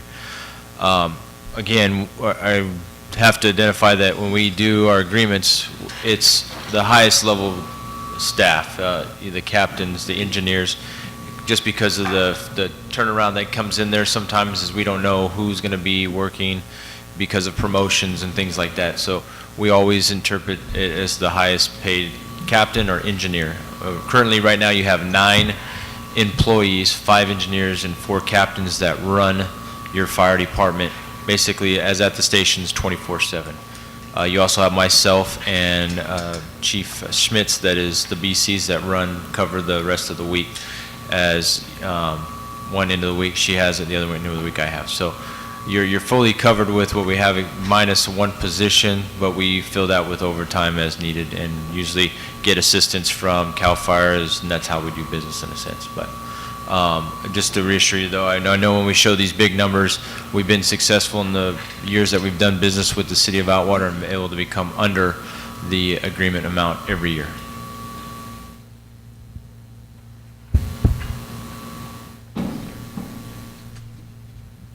And if I can, one other thing too, is we are looking at grants. I know there was a police grant was discussed, but there's also a fire grant. If we're successful, and we've been, asked a couple times about it, but that'll be 12 additional staff for the fire department at no cost to the city for 2 years. So that may be shown in the agreement cost when we do our agreement, if we hear back shortly.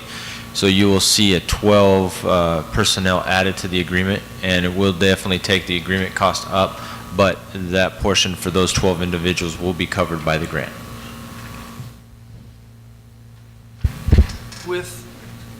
That's a 2-year grant, and then how long is the agreement? The agreement, we're hoping to do a 4-year agreement because we know exactly where we'll be at in 4 years. So we need to put a comment that at the 2 years, that comes back out. And we don't get the additional grant, but. We wouldn't speculate, we'd go out for this part of the grant.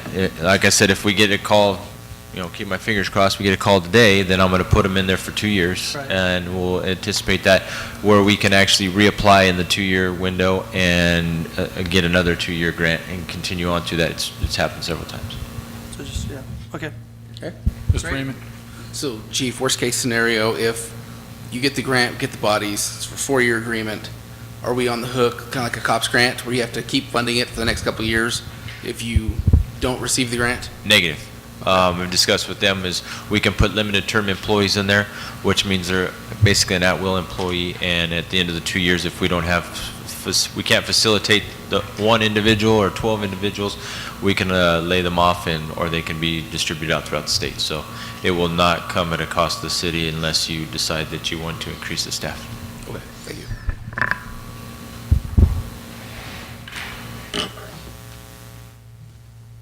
Anything else for this budget? Okay, community development. So in community development, there's one change in personnel classification, one person moving from executive assistant to project accountant. And in recognition of that, there's a $10,698 cut in additional duty line. That was done prior to me. I mean, that's in the budget now. We went through all of this. Can tell you that based on the council's request, we cut the professional services from $75,000 to $50,000. Basically, feel pretty comfortable with this. Will really depend on how Senate Bill 1 takes effect. We don't have Senate Bill 1 anticipated in the budget yet, and we do know that we'll get about $174,000 this year. I believe I gave you just a brief note that there is a citizens group that is putting a ballot measure together, may have it on the ballot yet this year. That could potentially end Senate Bill 1. We're not sure, but the positive part of that is that there's no clawback provision, and basically what that means is anything we receive, we can keep. They can't take it. They won't take it back. So if we get a year and a half worth of money, then we can use that money for street resurfacing programs or whatever is of the highest priority at that time. I read Mr. Raymond? something somewhere that we actually have to include that in our budget to qualify. Is that true? Yeah, there's some really onerous provisions that the state or CTC is putting on us. We've got to have our projects in the budget, and we have to have a list to them by the 15th of September. So right now we're working on that. For $174,000, that's pretty easy. We'll go to the capital improvement projects list. We'll put a project in there once we've reviewed it with the city council. Mr. Raymond? I just have a question. Sometimes I'm a little slow here. You said there's going to be a job change from executive assistant to project accountant? Yes. Is that considered like a job reclassification, or how does Yes. that, I don't understand. It all is a that. job reclassification. Okay. What's the increase in that? I think it's looks like it's about $5,000, a little more than $5,000.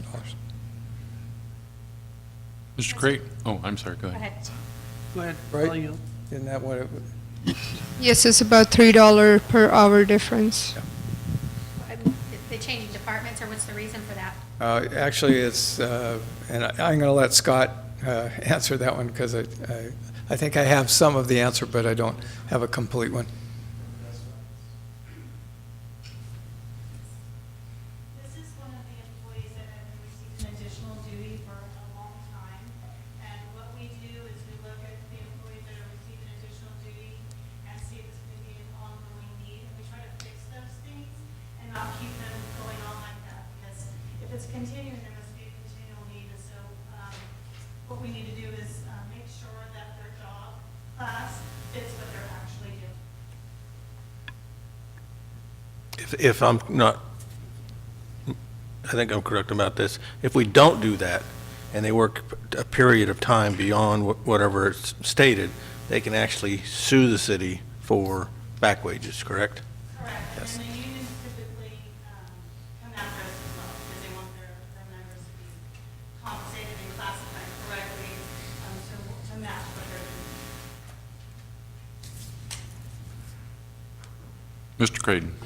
So my question on that topic, the newly created project accountant, why wouldn't that be in finance, and why wouldn't you just use a existing classification, and then to assist the finance department, there's going to be more road projects, more things coming in, and then we'd have more counter help, potentially more counter help in that department that's kind of weak, that we need strength. So You wouldn't have any, I can tell you wouldn't have any more counter help, but I'm going to let Scott explain. because I just, project accountant, it doesn't sound, Yeah, no, 100% of the services are really in this division. They're not related to finance, although this position does do a lot with finance. We got to create accounts for projects. We have to send out bills for them. There's all types of steps in between. So in a lot of ways, it's overlapping what they do, but in some ways, they're very different functions. We're billing projects for activity to reimburse us for our time, managing encroachment permit accounts. Those are just a few of the things that I'm thinking of, but. and I agree with yeah. that, and I see, I'm Right. familiar with that. Why couldn't we move that desk over to here in the finance department instead of having it in this department? It seems like It it'd be may better. not do any good, They wouldn't Paul. have time to do that work. Because you're dealing with the grants and you've got to, I mean, I can tell you that when we did the. I'm gonna give you a scenario where I'm thinking with this, is that, Okay. say we have a project going, and we're time sensitive, and the information needs to get into accounting. If it was in the accounting department, then you'd have that director overseeing that, instead of a lag or potential miscommunication. That's what I'm looking for, Scott. Would there be any potential savings or benefit in that? No, I mean, the work they're doing is for community development, and it's going to be full work. Taking in finance isn't going to create any more overlap for finance to help them out. They're totally unrelated, unfortunately.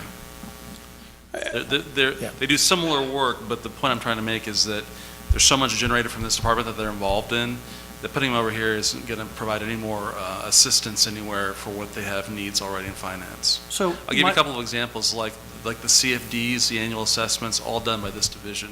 Even though they're finance related, they're not activities that you have time on a daily basis to free up to help with the count or anything else like that.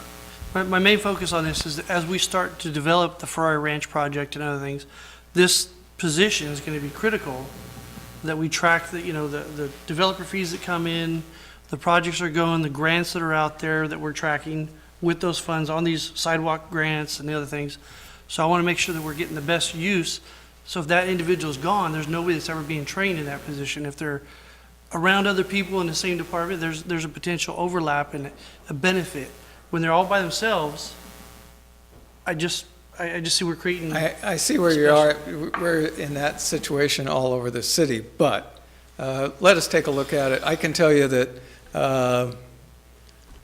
the best example I have is Merced, where we had two people doing exactly what this person has been doing, and we kept them in the Community Development Department, because that's where all of the activity was, and that's where the auditors went when they didn't go, they go to finance occasionally, but it was only to look at the bills, and usually this person would provide that to them.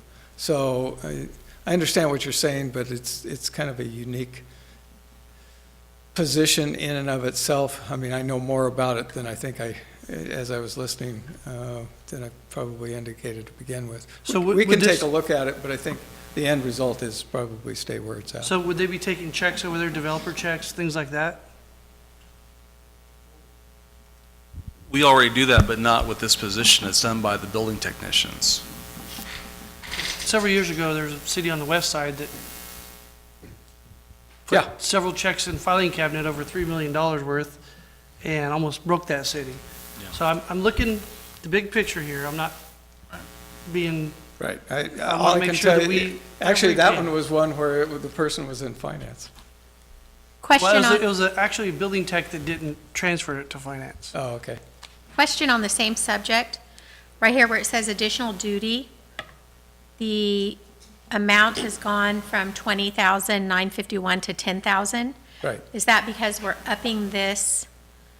Is that the same? Is It's that a the same direct, role? yeah. It's a direct influence? Yeah. So we're just taking the additional duty and adding it here, and then we're removing it down here?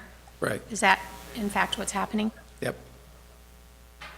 So this particular person's already been getting the extra money from the additional duty. We're just making a part of the permanent salary versus additional duty. Correct. We're trying to make sure that what they do lines up with what they pay. This additional duty. So it's actually saving about 5,000 a year-ish.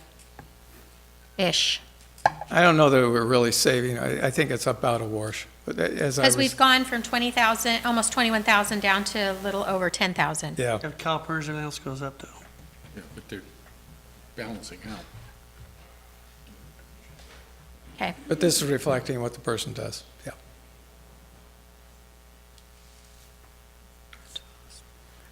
So We'll look at it, see what we come up with, but gut tells me what's that, the average person on the street gonna experience different, Scott, if anything?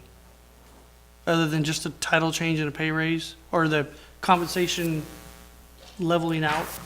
So just other than a title change, if I go to community development, is anything different gonna happen if I wanna pull a building permit for a house? no, this is pretty much grant related. Okay. A lot of it.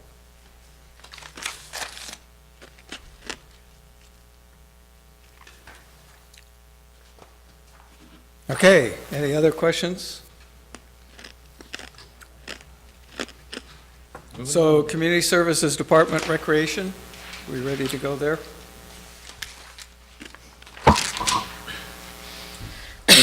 So, just kind of an interesting, Can I just make one suggestion? I know Brian had to step out for a minute. If we could have like maybe a 5-minute potty break, that way we can let him come back in and, works for me. That works for me. good, okay, thank you. We'll make it 10. Hey, that's easy.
is still causing problems where they're having to,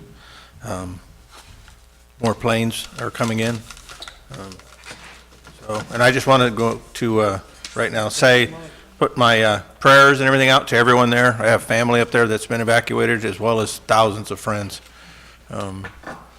It's not a good situation, so that being said. Yeah, we had an employee that had to evacuate their house and take their mother out, so,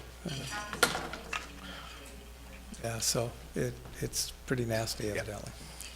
And when I walked to lunch, I was walking back, and I saw how big the smoke cloud was, so it's pretty nasty. Yeah, they've evacuated Mariposa and several communities down in there. So. Ooh. Okay. So the fun department, recreation. We always have fun at recreation. As I pointed out earlier, we obviously have a director that has, or position that has put a lot of work into this budget, and she's done a fantastic job. Oh, there she is. So what we've done, there is one change. We cut half a body of an office assistant and proposing a full-time administrative assistant to help with the community center and paperwork, et cetera, so that our coordinator can be out of the community center from time to time and taking care of business as needed.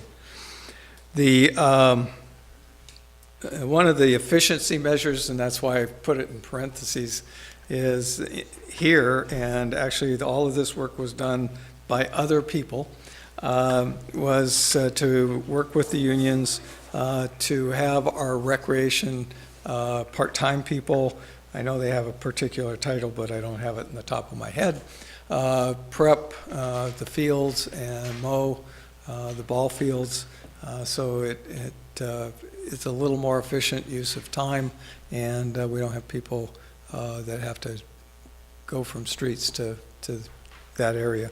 So it is a cost savings. How much, I can't tell you, but I do know that it was done in a couple other communities I've worked, and it was it was efficient use of time. So in addition to that, we obviously have indicated that the participant fees have been changed, so we're actually getting a little more of our cost recovered. We do have 30 to 40 seasonal workers throughout the year, so that helps keep the programs going, and they're really the ones that work directly with the youth or the adults. In addition to that, we've cut overtime from the $3,200 that was there to zero. So as we looked at it, Sandy felt that she could live with a zero amount in this department, and I believe that she can do that. So other than that, I mean, there's a lot of detail in this budget. She spent a lot of time making sure that each area was covered with the costs that they have for the program. And at this point, the only other reduction that we made was in memberships and subscriptions. And just didn't feel that we could justify doing the National Recreation and Parks Association, so that cuts it another $150. But that's pretty minimal. So that's really all I have in terms of my presentation. So questions, please.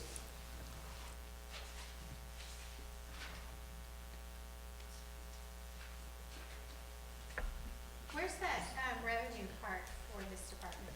The revenue is in the revenue pages. If you go to the front of the budget,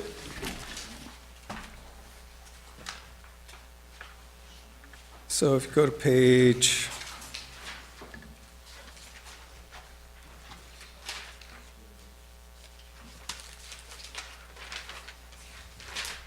Go to page 17. There's two line items.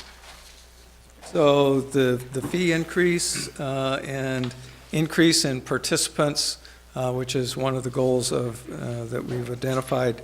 If you look at recreation fees, it's about two-thirds of the way down the page. It goes from $101,047 to $169,050. If you follow that down just before the total for total charges of service, new programs revenue recreation, $77,360.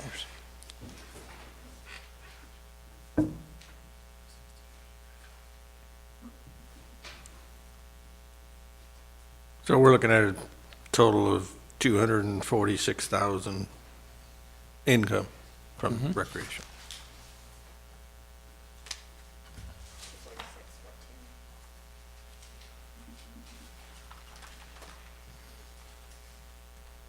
Is the, you rekey the, obviously the tennis courts and the skateboard court every year, correct? Just the tennis court. Just tennis court? Okay, and is that fee passed on then to the key allotment? So it basically washes, correct? Or pretty close? Yeah, we haven't had much expenses with the tennis court, so they covered the cost. I'm sorry.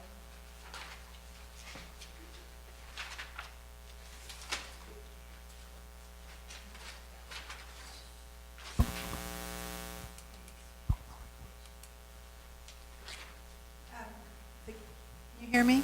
Okay, the keys, we charge around $63 per key, and we sell about 40 of them. And that, kind of covers any kind of, like a net or anything that we might need. This year, I just bought some windscreens, and that was the only thing that I bought. Cool, okay, thank you. So on page 44, where it says the total budget of $418,2010, that's our total expenditures, correct? Yes. So our total revenue has to be more than the $246,410. No, because you always, your goal is to cover 100% of the direct cost of adult and youth programs, not 100% of direct and indirect. So the general fund does cover a portion of that.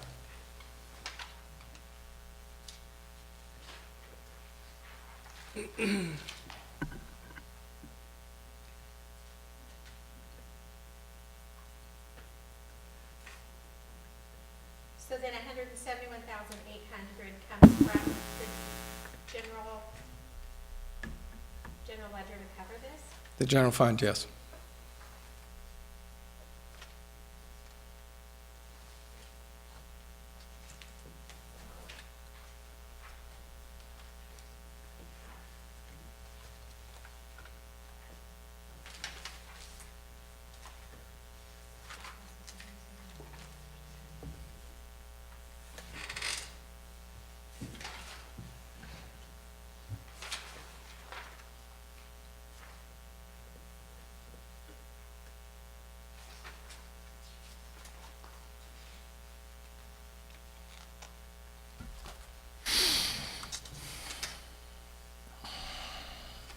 Any other questions?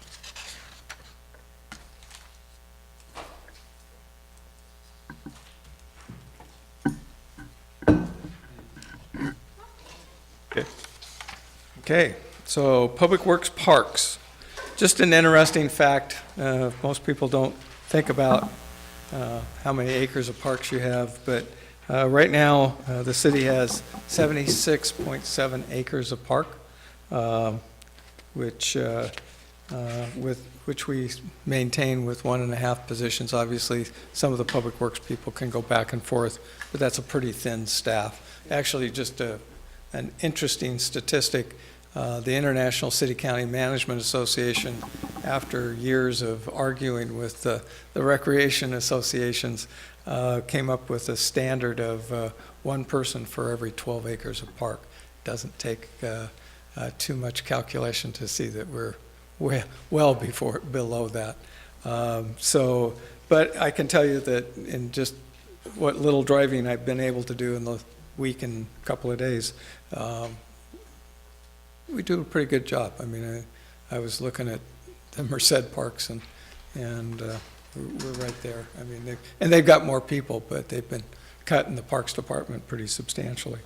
One of the things that we looked at very hard is the overtime. The $14,000 is used for opening the pavilions on the weekends, and it's a minimum of 3 hours. So basically what we do is we have them work a couple hours to clean the area around the pavilions and in the pavilions, check the electrical, and then make sure that it's working when the people get there. So that's what that expense is for. In addition to that, we've got a lot of medians, and we did transfer two of the street workers over into, and we'll deal with that when we get to the streets, but we did put them into the maintenance district expense. But right now, we've got 12 acres of landscaped area in our medians, so we've got a lot of hand mowing, or not hand mowing, but mowing and taking care of the areas. And then the last one you'll see at the bottom of that is the Bloss House. It's a trust fund. Unfortunately, the trust fund is in the red, so this is pretty much all general fund as well. So I'll stop there and answer whatever questions you've got.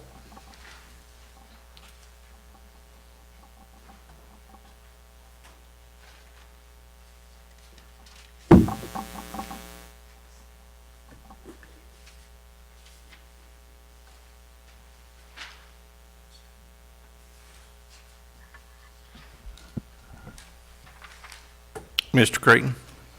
I just wanted to, I don't see it in here. We do have 20-some acres combined, landscape districts and parks. The guys that cut the grass and do all the work, their equipment, I don't know if you probably haven't had a chance to get out to the courtyard, but they're running on some pretty sorry-looking equipment that Yes. hasn't been updated. Do we have a plan to modernize that fleet of equipment that they use out there? Because I think we could be more efficient. We could get more done with better equipment, larger equipment, instead of the small broken down things that they're making do with, and they're doing a great job making do with what we've given them. But I think Yeah, we do have we have mowers that is on page 65 in the gas tax fund.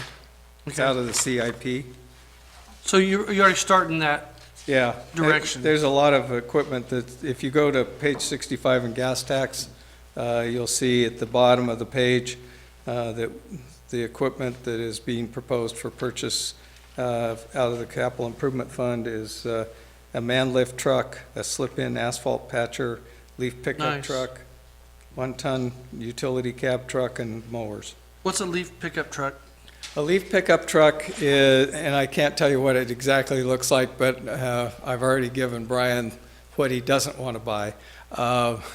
But Merced's purchasing a new leaf pickup truck. So during the LEAF program, there's several different ways of doing it. Actually, it's a piece of equipment that goes down the gutter and picks up the leaves that are there. I know in Merced, we allowed people to rake their front yard leaves out onto the Same here. to the sidewalk or onto the curb, and we picked them all up.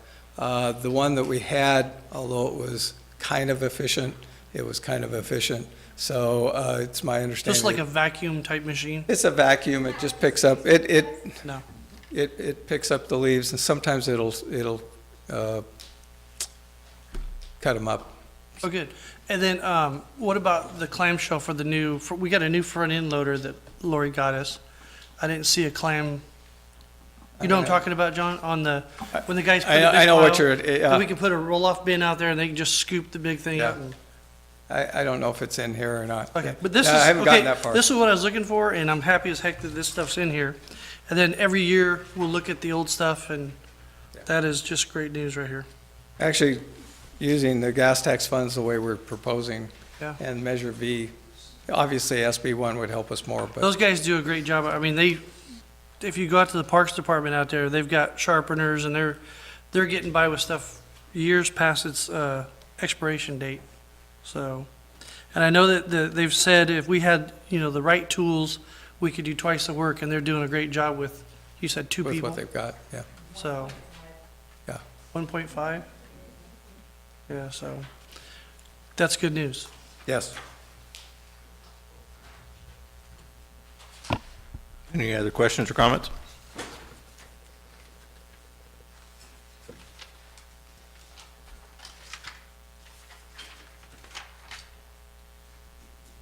Okay, so I did do gas, and by the way, if you want to know capital improvement projects list, go to page 54.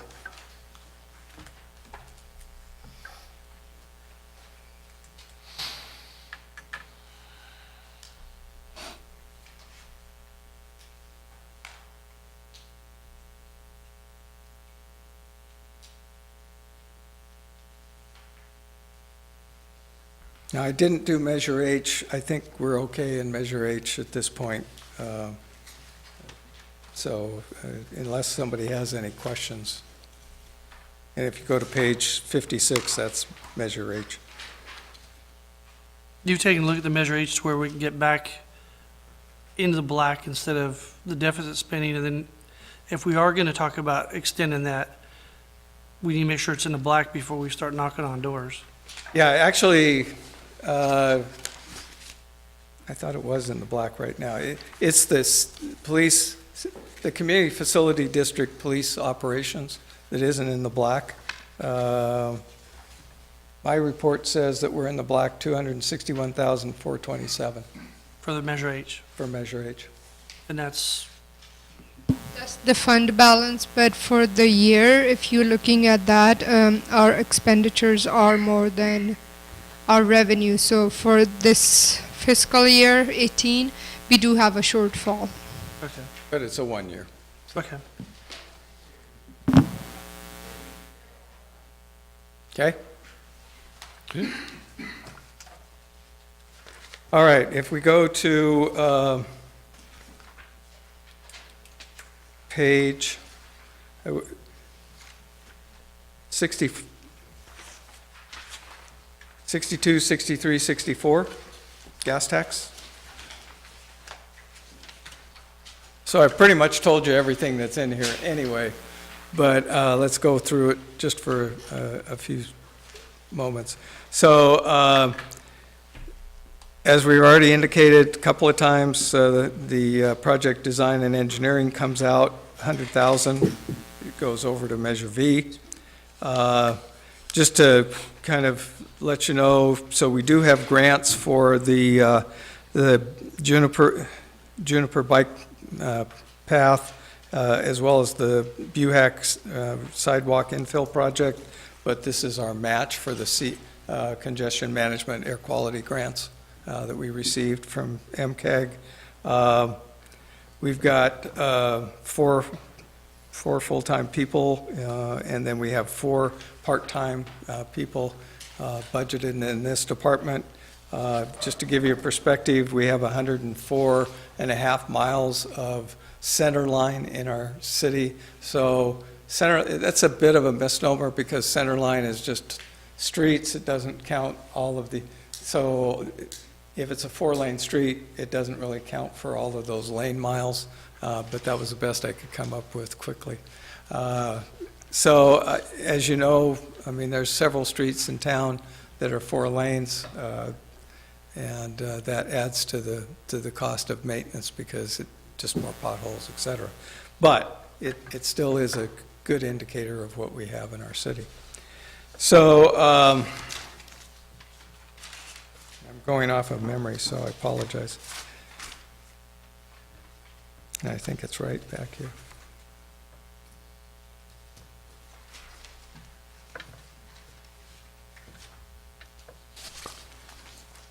So one of the other things that we did, if you look at the top of the page 65, you'll see uniform and clothing expense, and a total expenditure of $5,800.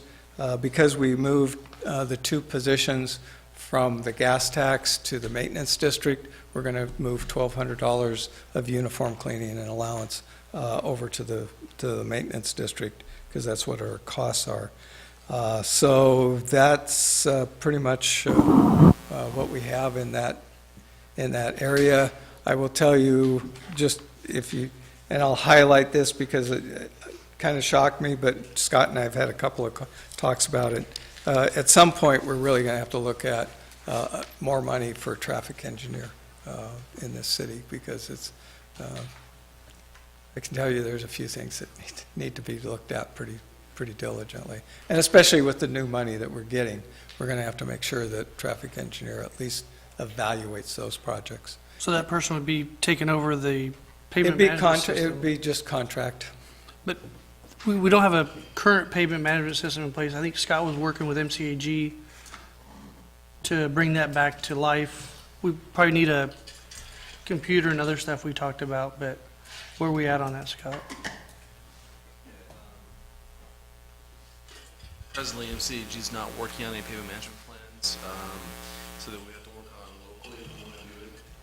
I know that I previously shared the cost with you. It's not, a small project. It's $100,000+, but we have enough projects kind of in the queue. Keep us busy right now, but we really should plan ahead, because as you stated before, some roadways you can get more life out of if you're proactive on them. If we do what we've been doing, which is not do anything, you end up just like Fruitland and Winton Way, and they get beyond where they can be repaired. Basically, it's a reconstruction. So that's pretty much where we are. Okay. Yeah. We looked at it as a group probably 3 years ago through MCAG, and there was only a couple of takers because we were all still struggling with dollars. Yeah. Any questions about gas tax? John, can you refresh us on what items were moved out of gas tax into Measure B? Sure. So if you go to the third line down on page 64, where it says project design and engineering. And then also the curb and gutter replacement, correct? No, I was just pointing out that that's match for the congestion management air quality grants that we've received. I was just pointing them out that it's not the total cost of the project. And then the other expense is $1,200 from uniform clothing expenses, which is on the top of page 65. Okay, so the project design and engineering was moved. I'm sorry, I know I cut you off. That's all right. To Measure B. $1,200 was moved. That's all we moved to Measure B was that one item. I thought there were two items. No, just one. This one. Yeah.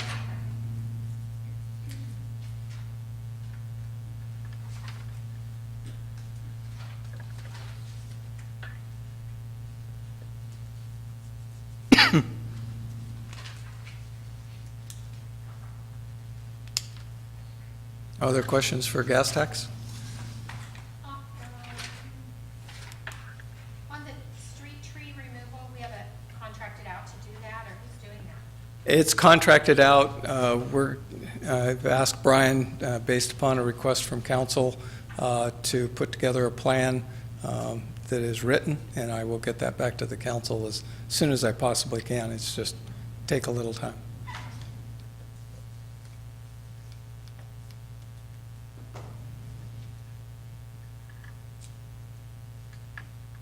On the machinery and equipment, we have 325. Are all of these we're paying out, none of these are grants or any? I'm going to defer that one. I think it's all gas tax dollars, but it's the gas tax dollars we've got in the bank. It is there. Several of these, however, are also partially funded in the maintenance districts. So it's not all here. Some is here, some is in the other funds for the full cost. From the maintenance districts?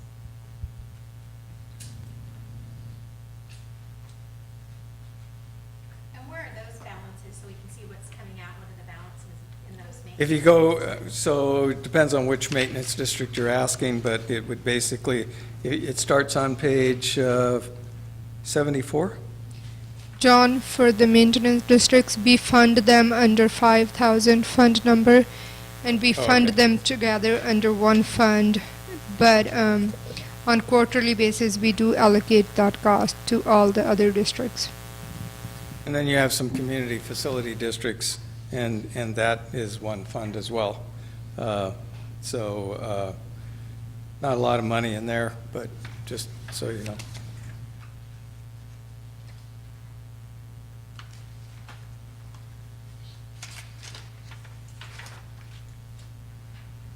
So if we look on 65 and we have the equipment that we're purchasing, and some of that is being paid for out of the maintenance districts, where do we see that leaving the maintenance districts, and then we know what the balance in these districts are?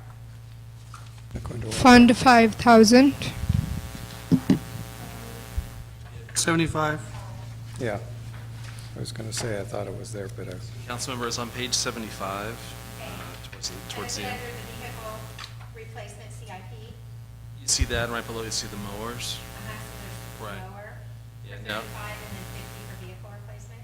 So nothing in here shows you your fund balances, but as you know, we provide those engineers' reports, which have all the data for the fund balances. They show the reserve for each fund, which ones have a reserve, which ones don't. And it has all the data. You don't typically see those in a budget. Those are kind of dealt with separately. That's what was at your last meeting and potentially coming back. yeah, actually, I don't want to speak out of turn, but I think the mayor was asked that staff put the facilities districts back on the agenda so that it can be at least reviewed one more time. So I'm not trying to be the mayor, but it is something that we really need to kind of wrap up so that So we. 2 of the streets and park maintenance worker 2, so we have 2 of those that are paid out of the maintenance district. Correct.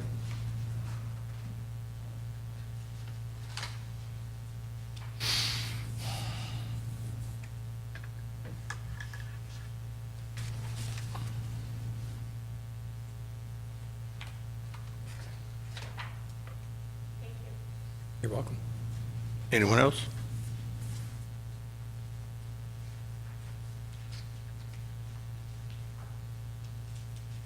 So one of the good news, and I think this is the first time I've seen this, at least in my career in Merced County, but so on page 66, the local transportation fund,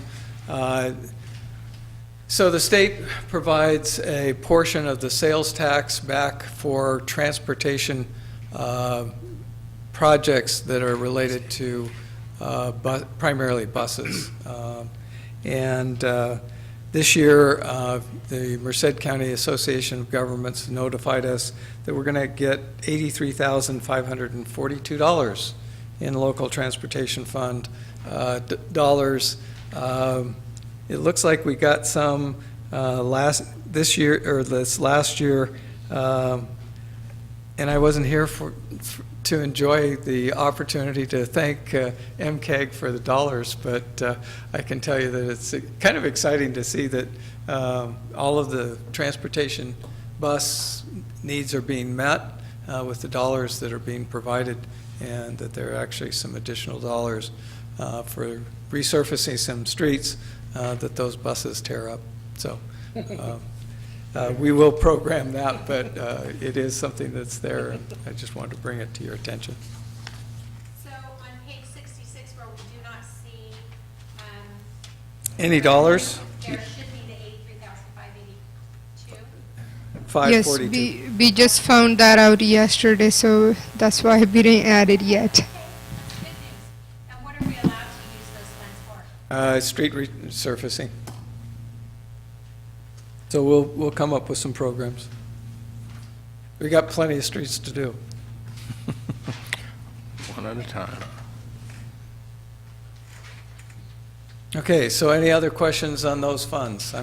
Those are the only ones that I had enough time to really noodle through with the department directors. I will do the rest of them between now and Monday night. I have a few questions on each one of those budgets. If I have changes, I will come back to the council and let you know.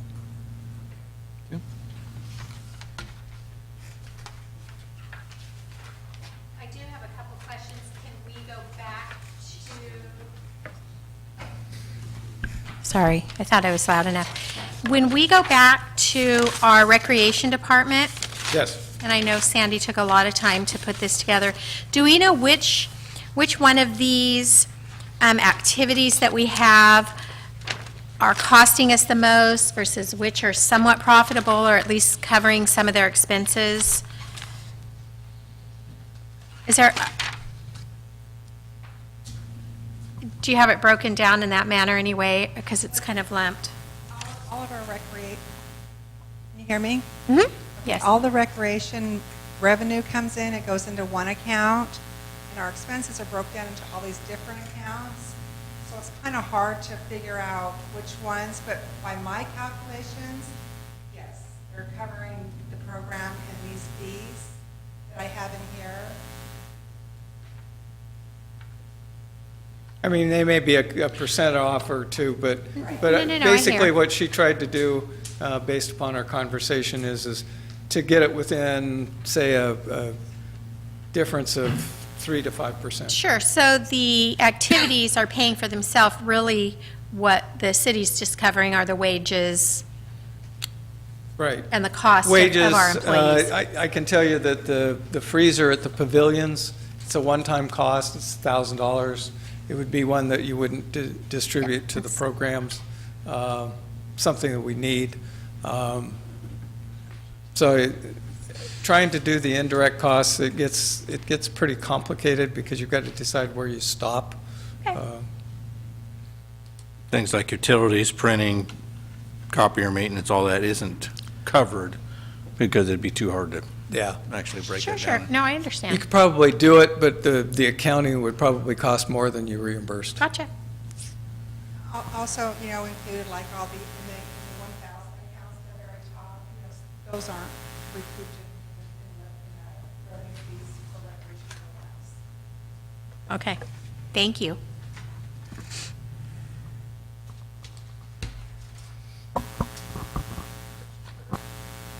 Anything else?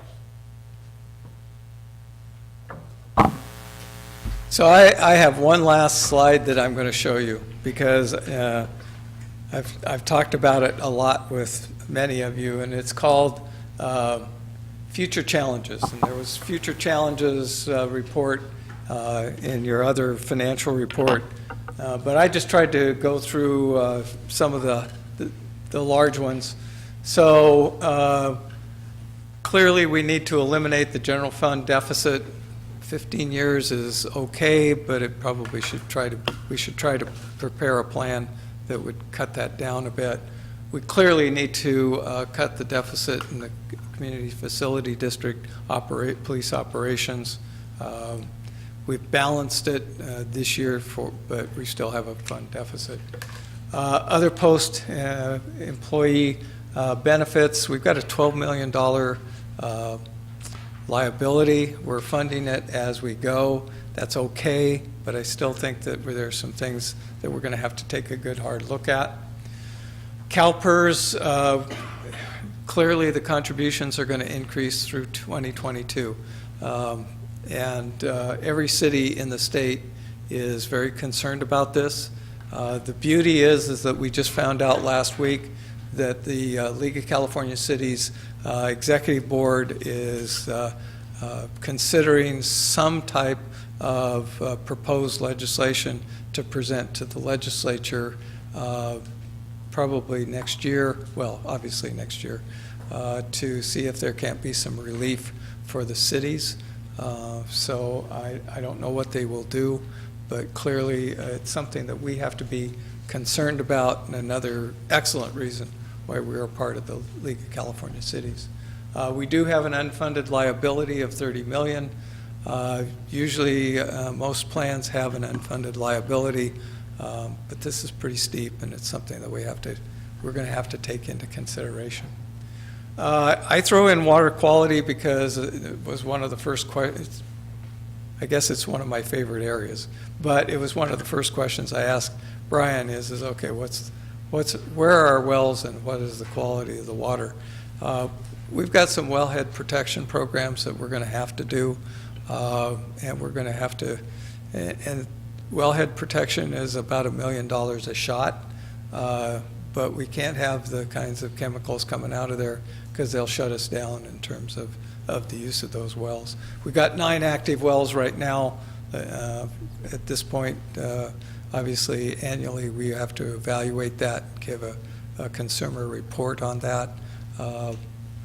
But it's something to take into consideration as we go forward. Because as we grow, and we will grow, we're going to have to take that into consideration when we're going forward. Mandate, water meters have to be installed by 2025. And so it's a requirement. We've got about 2,400 out of the 7,600 meter connections that already have a meter, but meters are going to be pretty important.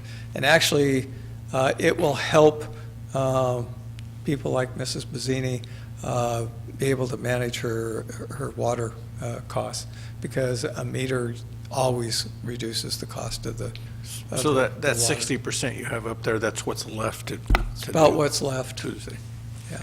So it's definitely something that it has to be placed on the horizon. We're not going to solve it today, but it is something that we have to think about.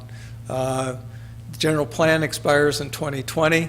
Along with the general plan, the affordable housing report has to be done as well. It's a huge expense. It usually takes a long time, but it's going to be pretty necessary to meet, because everything that runs through the Housing and Community Development Department at the state, they watch us pretty closely. I wish they didn't, but they do. And then Measure H, it expires in 2023. It sounds like it's a long ways off, but it's around the corner. So I really believe that we need to do some thinking about that, whether we do it today or whether we do it in a year when your new person comes on board. That's really up to you.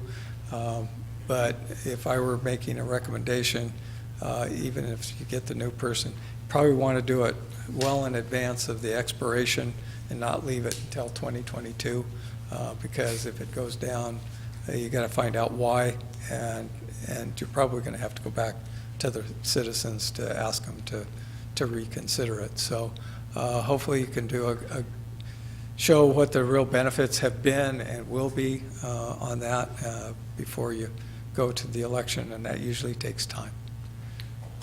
Could you print that list out and provide it for us? Because, Absolutely. I mean, I would like to keep that just so as our forefront. Thank you. You're welcome. So that's my presentation, and I hope it has been helpful. And Thank you very much. like I said, we'll put the budget on the agenda for adoption. Like I said, if I find things in the other budgets that I feel need to be discussed or you need to be apprised of, I will make sure that that is done on Monday night. We've got a reasonably light agenda, so I think we'll have time to go through a few So of those. from like 6 to 6:30, we should be done. Maybe not quite that fast. Okay, thank you. Thank you. Is there any questions from the citizens? Because this is an open meeting.